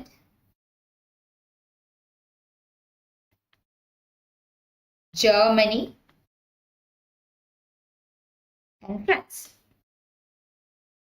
നിങ്ങൾ ഇങ്ങനെ മെമ്പേഴ്സിനൊക്കെ എന്തെങ്കിലും ട്രിക്കോ അല്ലെങ്കിൽ അങ്ങനത്തെ കാര്യങ്ങളൊക്കെ ചിന്തിക്കുകയാണെങ്കിൽ പെട്ടെന്ന് ഓർത്തിരിക്കും. നമ്മൾ പറഞ്ഞു തന്നതെന്ന് പറഞ്ഞു കഴിഞ്ഞാൽ നേരത്തെ G8 countries ആണത്. ഒരു 6 കൂടെ ഉണ്ടായിരുന്നു. ആരാണ് ഈ 6? റഷ്യ. റഷ്യ ക്രീമി അനക്സ് ചെയ്തപ്പോഴത്തേക്കും G8 countries പറഞ്ഞു ഓക്കെ മോനെ പൊക്കോ. ഞങ്ങളുടെ G7 countries-ന്റെ അകത്ത് ഞങ്ങൾ ഇങ്ങനെ വാറോ അല്ലെങ്കിൽ ഇങ്ങനത്തെ ആയുധങ്ങളായിട്ടുള്ള പരിപാടികളൊന്നും ഞങ്ങൾ സപ്പോർട്ട് ചെയ്തില്ല. ഞങ്ങൾ ഭയങ്കര പീസ്ഫുൾ ആയിട്ട് പോകുന്ന നേഷൻസ് ആണ്. അതുകൊണ്ട് റഷ്യ നിങ്ങൾ ഈ അല്ലെങ്കിൽ G8 countries-നെ പാർട്ട് ആവണ്ടെന്ന് പറഞ്ഞ് തള്ളി പുറത്താക്കി. So now there is only G7 countries. You need to know about what are the members. So G7 എന്ന് പറയുന്നത് 7 members ഉണ്ടാകത്തുള്ളൂ. And the 2023 summit of G7 will held in Japan. ഇനി നമ്മൾ എന്തെങ്കിലും മിസ് ചെയ്തിട്ടുണ്ടോ? നമ്മളോട് പറയാം. We don't have the ASEAN. What is ASEAN? Association of Southeast Asian Nations. So ASEAN basically 10 members ആണുള്ളത്. ഇത് പറയാൻ എളുപ്പമാണ്. കാരണം വെച്ചാൽ ഹെഡ്ക്വാർട്ടേഴ്സും റീസെന്റ് സമ്മിറ്റും നടക്കുന്നത് Indonesia.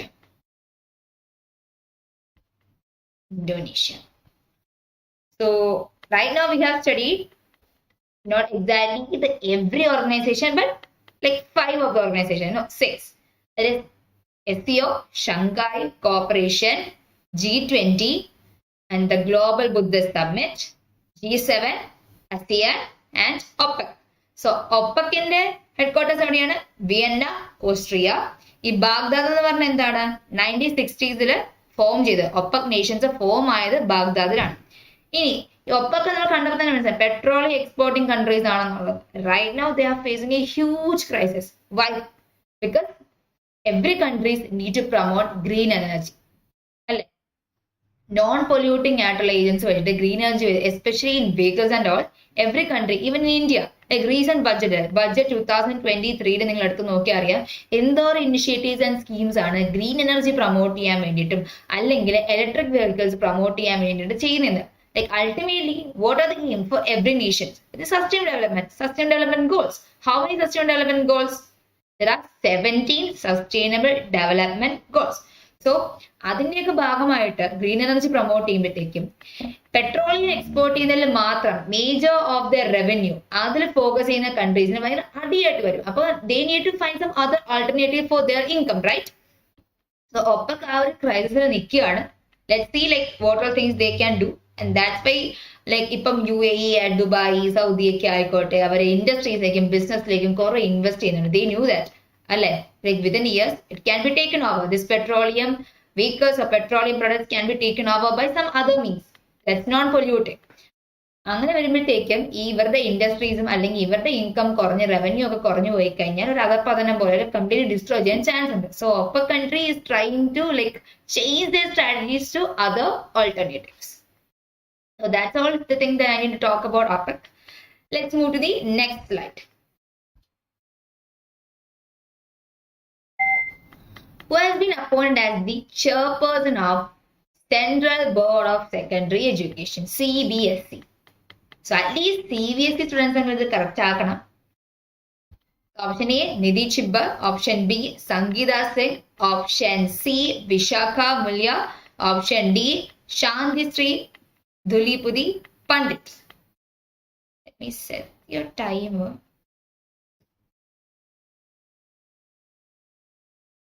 Your time start now.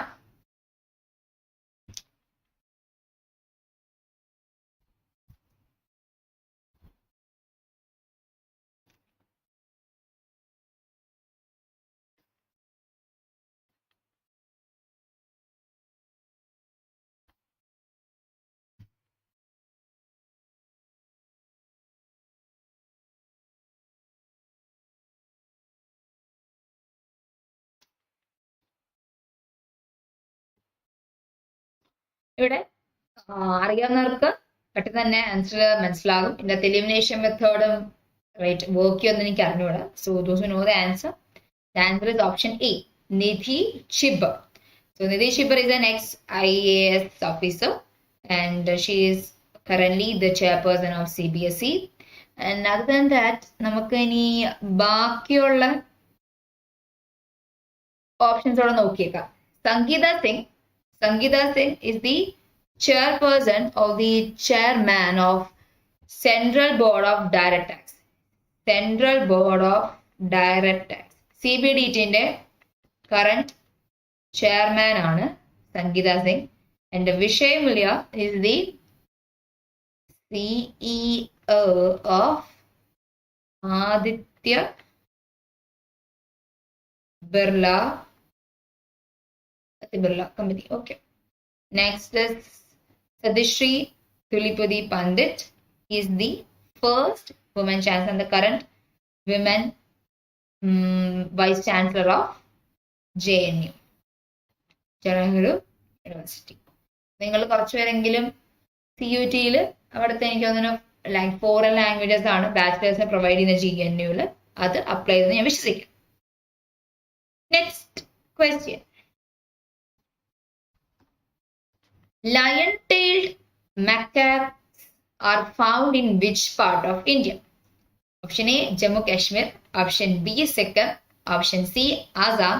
And option D, Western Ghats. The time starts now.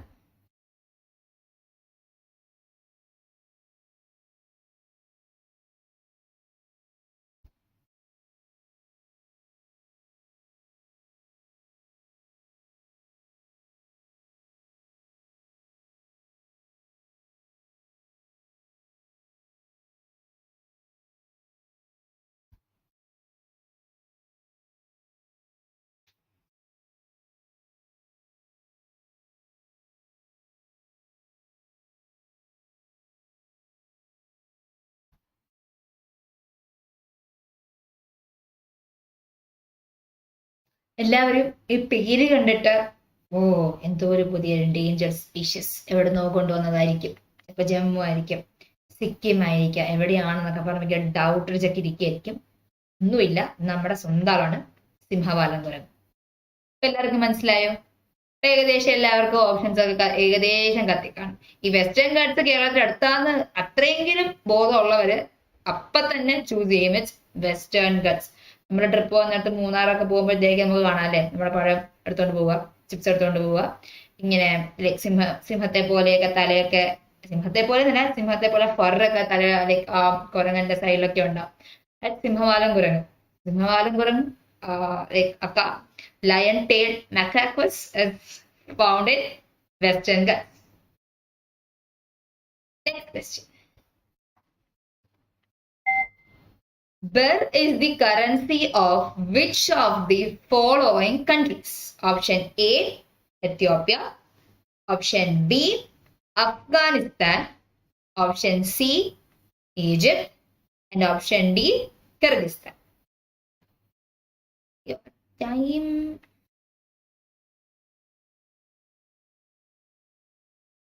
starts now.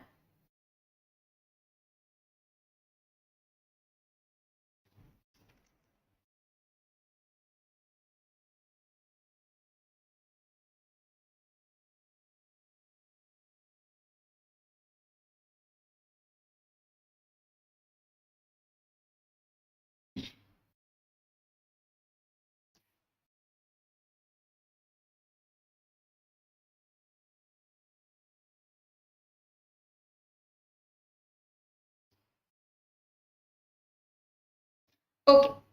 So the answer is Ethiopia. Ethiopian currency in പേരാണ് birr എന്നുള്ളത്. So before 1796 it's known as the dollar, but after it is known as the birr.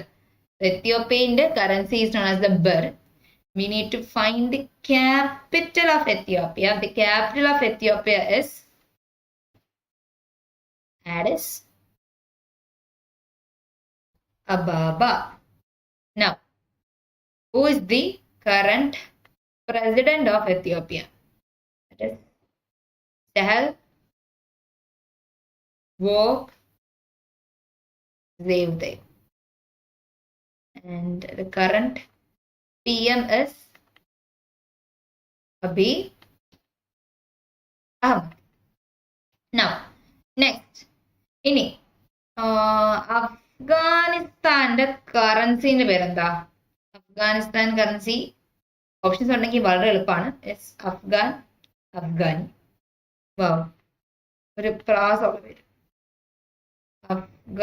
Afghan. The capital. The capital of Afghanistan is Kabul. First, you need to find the president and the prime minister. Egypt's currency എന്താണ്? Egyptian currency known as Egyptian pounds. Now, ഇനി കിർഗിസ്ഥാന്റെ കറൻസിന്റെ പേരാണ് Kyrgyzstan സോം. നമ്മൾ ഈജിപ്തിന്റെ capital എഴുതിയില്ലല്ലോ. What's the capital of Egypt? It's Cairo. And the Kyrgyzstan capital is Bishkek. അപ്പോൾ നമ്മൾ പറഞ്ഞു എത്യോപ്യയുടെ കറൻസിന്റെ പേര് ഇറ്റ്സ് ബിർ.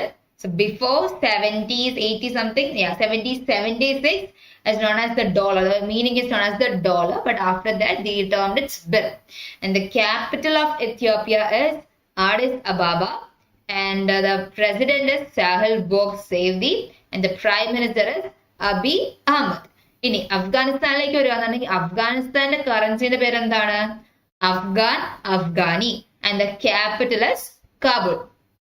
Next, ഈജിപ്തിന്റെ കറൻസിന്റെ പേര് എന്താണ്? Egyptian pound, and the capital is Cairo.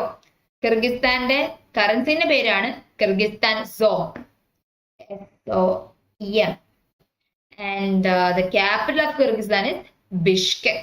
Okay, let's move to the next slide.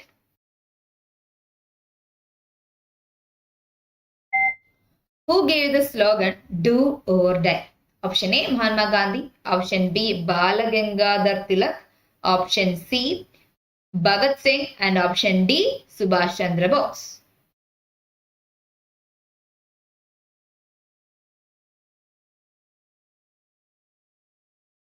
Your time starts now.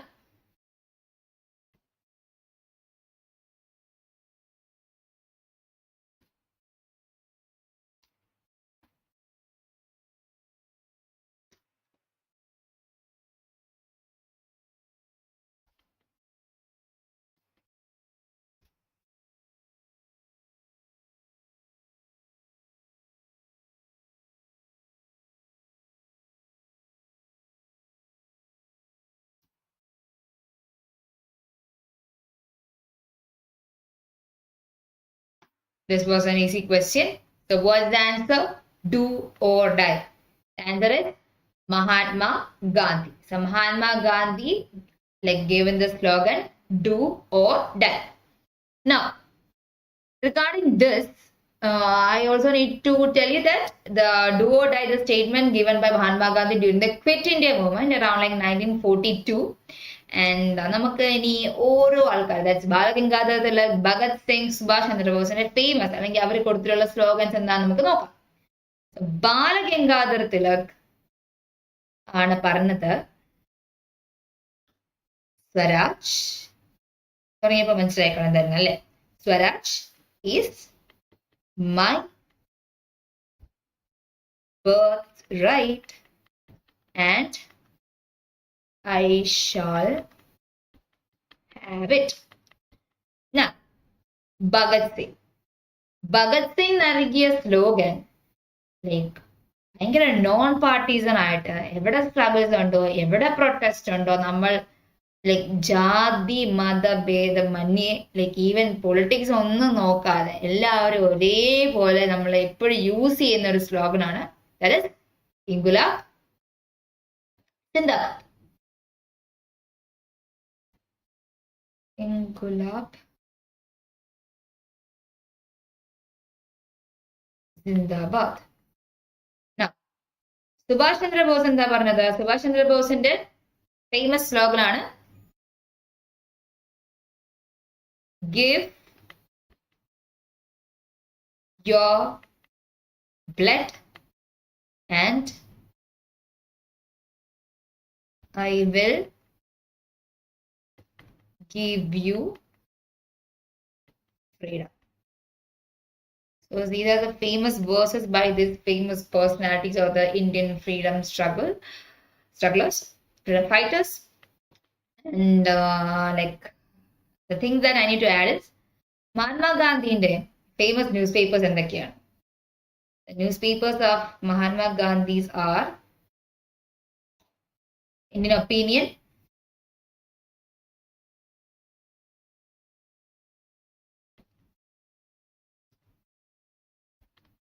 and Young India.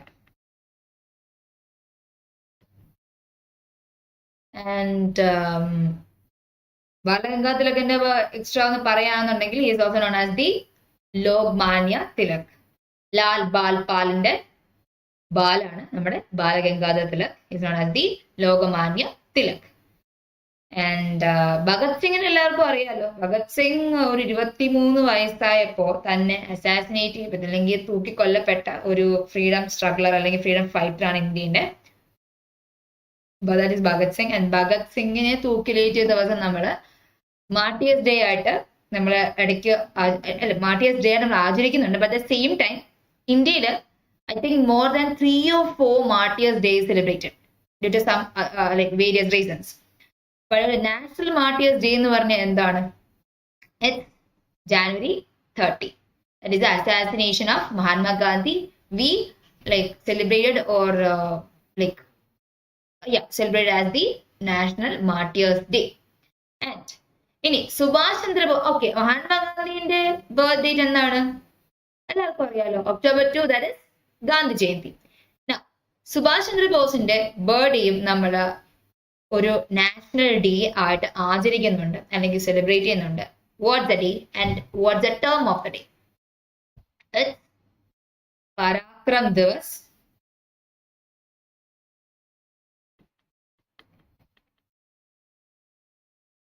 Celebrate on Jan 23. Okay. Other than this, I need to add in Subhash Chandra Bose. Subhash Chandra Bose founded the party known as Forward Bloc. So he passed the ICS, that is the Indian Civil Service examination, that is held in London.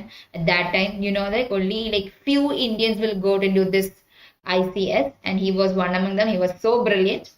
And he flew to Japan and ഒരു ആ രീതി ജപ്പാനിലേക്ക് flu ചെയ്തിട്ട് liberation ആർമിയിലേക്ക് കയറി അവിടെ നമുക്ക് ഇന്ത്യക്ക് independence കിട്ടാന്നുള്ള ഒറ്റ ദൗത്യത്തോടെയാണ് പോയത്. But there is some differences between the opinions of Subhash Chandrabose and other freedom fighters. അതുകൊണ്ടാണ് ലൈക്ക് ഈവൻ ഇന്ത്യ ഇംഗ്ലണ്ടിനോട് നിന്നപ്പോഴത്തേക്കും in the time of world war 2 ജപ്പാന്റെ കൂടെ സുഭാഷ് ചന്ദ്രബോസ് ചേർന്നിട്ട് ആക്സിസ് പവർ ആയിട്ട് മേർജ് ആയിട്ട് ഇംഗ്ലണ്ടിന് ഓപ്പോസിറ്റ് ആയിട്ട് വാർ ഫൈറ്റ് ചെയ്തത്. So other than this, the newspaper of Subhash Chandra Bose, it's known as Swaraj.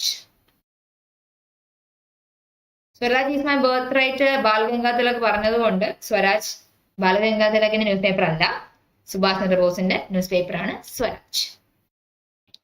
Okay, let's move to the next question. Sanjeev Gandhi National Park House. Which of the following houses? Which of the? I think the question is Sanjeev Gandhi National Park. ഏത് case ആണ് situate ചെയ്യുന്നത്? Option A, Barabo Caves. Option B, Kanheri Caves. Option C, Kodumsar Caves. And option D, Bimtika Rock Shelters.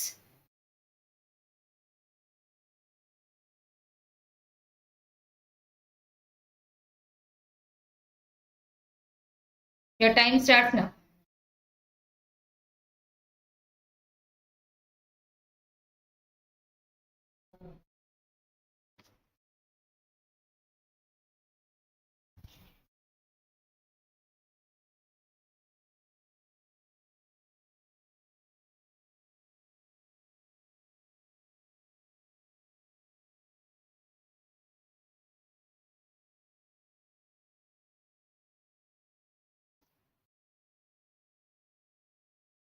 Okay.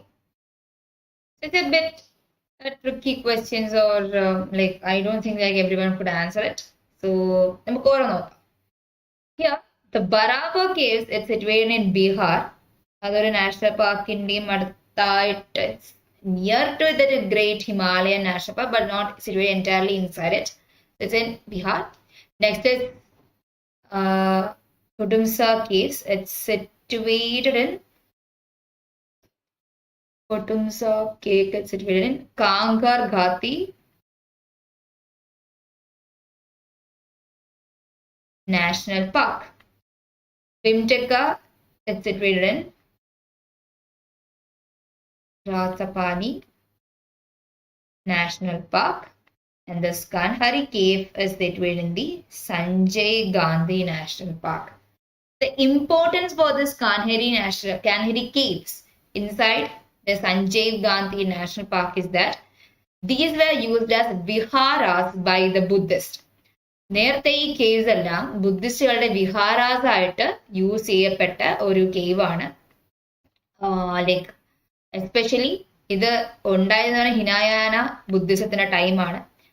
ഹിനായന Mahayana Buddhist, right? Buddhism രണ്ടായിട്ട് split ആയിട്ടുണ്ട്. That is Hinayana and Mahayana.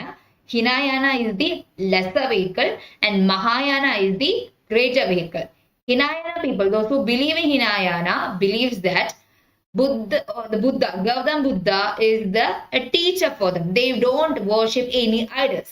But the Mahayana or the greater vehicle of the Buddhist set believed Buddha or the Gautam Buddha as the god, and they do idol worship. So these are the main difference between Hinayana and Mahayana. And regarding Buddhism, you need to study what are the different summits or the meeting and who the ruler headed during each meeting, and what are the different things. I think there are only 4 meetings in the Buddhist councils, and you need to study what was the purpose or what was the initiatives taken in each and every Buddhist council. That is the 4 Buddhist council. Now, നമ്മൾ വേറൊരു കാര്യം പറയുന്നത് പറഞ്ഞു കഴിഞ്ഞാൽ ഈ Kanheri caves ഒരു famous ട്രാവലറിന്റെ ബുക്സിന്റെ അകത്ത് mention ചെയ്തിട്ടുണ്ട്. and that's none other than Fahid.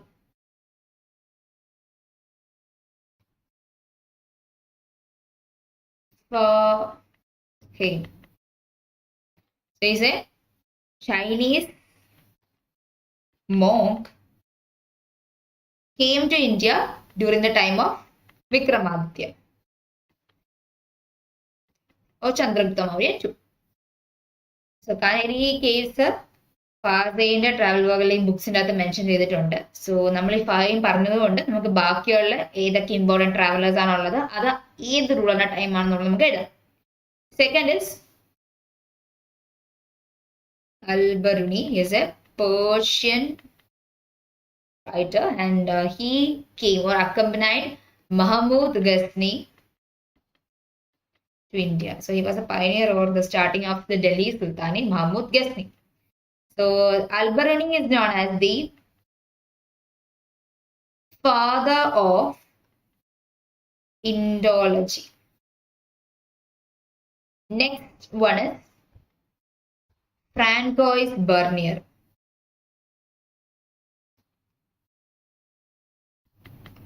Francois Bernier came to India during the time of the reign of Shah Jahan. Next is who is an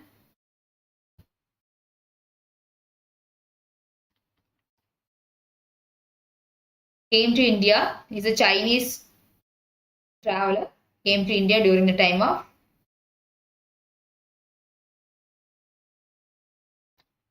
Harshavardhan.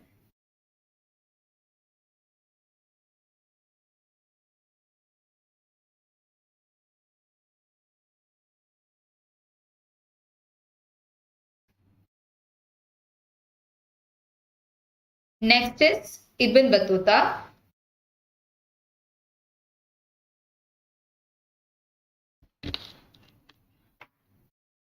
Ibn Battuta is a Moroccan traveler.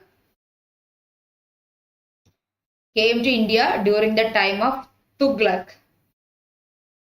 And he wrote the Muhammad bin Tughlaq, he wrote Rihla.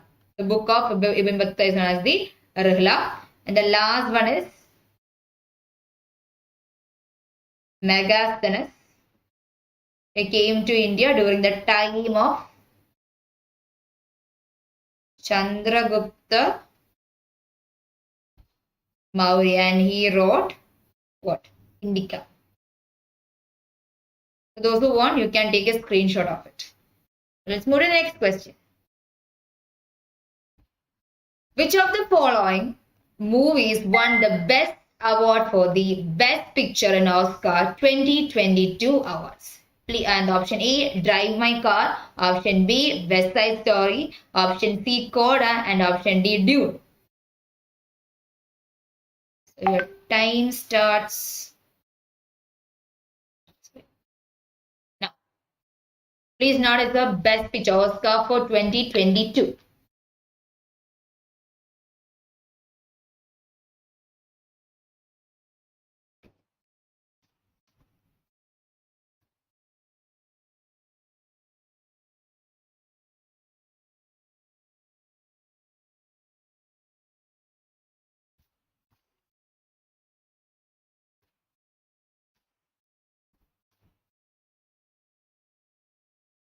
Okay, time's up. And the answer is Coda, C-O-D-A. So the Drive My Car was the international feature film that got the award on Oscar 2022, and the best picture of Oscar 2022 was Coda. So 2022 2023 inde best picture edana? The best picture award goes to Everything, Everywhere, All at Once. Next, important best actress. Why? Because he's the first Asian actress to got an Oscar. So, best actress is Michelle Yeoh. And best actress, best actress Brendan Fraser. You can note it. Then you need to know about, we got 2 awards for India. So that is best original song.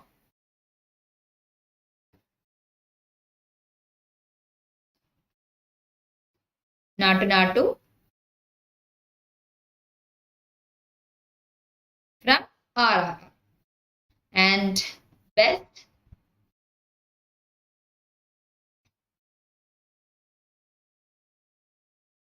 documentary film. Best documentary is Elephant Whispers. That we know, right? Oscar for the best visual effects, that for Avatar, and the animation movie Pinocchio. Just a mind strike.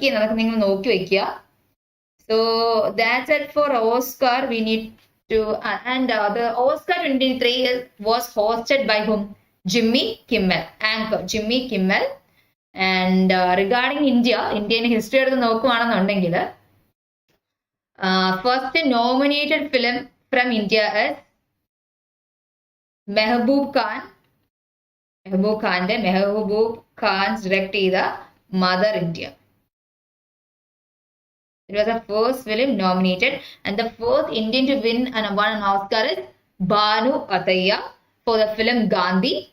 And the first person from India who got the Oscar for the Lifetime Achievement Award is Satyajit Ray.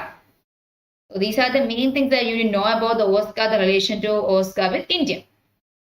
So ഇതാണ് നിങ്ങൾക്ക് main ആയിട്ട് ഇന്ന് നമ്മുടെ സെഷനിലൂടെ include ചെയ്യാൻ വേണ്ടിയിട്ട് നമ്മൾ നോക്കിയത്. ഈ 25 ക്വസ്റ്റ്യൻസും ബേസിക് കുറേ സിമ്പിൾ ക്വസ്റ്റ്യൻസ് ഉണ്ട്. പക്ഷെ സിമ്പിൾ ക്വസ്റ്റ്യൻസ് ആണെങ്കിലും വി വർ ട്രൈങ് നമ്മൾ റിലേറ്റ് ചെയ്തിട്ട് കറന്റ് ആയിട്ട് നിൽക്കുന്ന ബാക്കി കുറച്ച് ഏരിയാസ് നമുക്ക് എങ്ങനെ കണക്ട് ചെയ്യാൻ പറ്റും, എങ്ങനെ ആൻസർ ചെയ്യാൻ പറ്റും എന്നുകൂടിയാണ് നമ്മൾ നോക്കിയത്. So I think this session is like useful for everybody who has seen it. ഇനി നിങ്ങൾ ചെയ്യേണ്ട കാര്യം എന്ന് പറഞ്ഞു കഴിഞ്ഞാൽ എക്സാമിന് ഭയങ്കര നാളെ എക്സാം ഉള്ളവർ ഇനി കൂടുതൽ പഠിക്കാൻ ഒന്നും ചെയ്യേണ്ട. ചിൽ, ഫ്രീ ആകുക. ഞാൻ നേരത്തെ പറഞ്ഞ പോലെ തന്നെ ഇൻസ്ട്രക്ഷൻസ് വളരെ വൃത്തിക്ക് വായിച്ചു നോക്കുക. എന്തൊക്കെയാണ് കൊണ്ടുപോകേണ്ടത്, എത്ര ഫോട്ടോസ് കൊണ്ടുപോകണം, അഡ്മിറ്റ് കാർഡ് നേരത്തെ ഡൗൺലോഡ് ചെയ്ത് വെക്കുക. ആ സമയത്ത് നമുക്ക് വെറുതെ ധൃതി പിടിച്ച ടെൻസ്ഡ് ആയിട്ട് നമുക്ക് ഒന്നും ചെയ്യേണ്ട ആവശ്യം, നമുക്ക് നേരത്തെ എല്ലാം സെറ്റ് ചെയ്ത് വെക്കുക. And keep hydrated guys. വെള്ളം എപ്പോഴും കുടിച്ചുകൊണ്ടിരിക്കുക. നിങ്ങൾ വാട്ടർ ബോട്ടിൽ, അതെനിക്ക് തോന്നുന്നു ലൈക്ക് ട്രാൻസ്പെറന്റ് വാട്ടർ ബോട്ടിൽസേ നിങ്ങൾക്ക് കൊണ്ടുപോകാൻ പറ്റത്തുള്ളൂ. ഇനി ഓർണമെന്റ്സ് എല്ലാവരും വീട്ടിൽ ഊരി വെക്കുക. ആ സമയത്ത് വെറുതെ ഒരു പ്രശ്നം ഉണ്ടാവാണ്ട് എല്ലാവരും വീട്ടിൽ ഓർണമെന്റ്സ് ഒക്കെ യൂസ് ചെയ്തിട്ട് എന്താണ് ഡ്രസ് കോഡ് എന്നനുസരിച്ച് നിങ്ങൾ അടിപൊളിയായിട്ട് എക്സാംസ് എഴുതുക.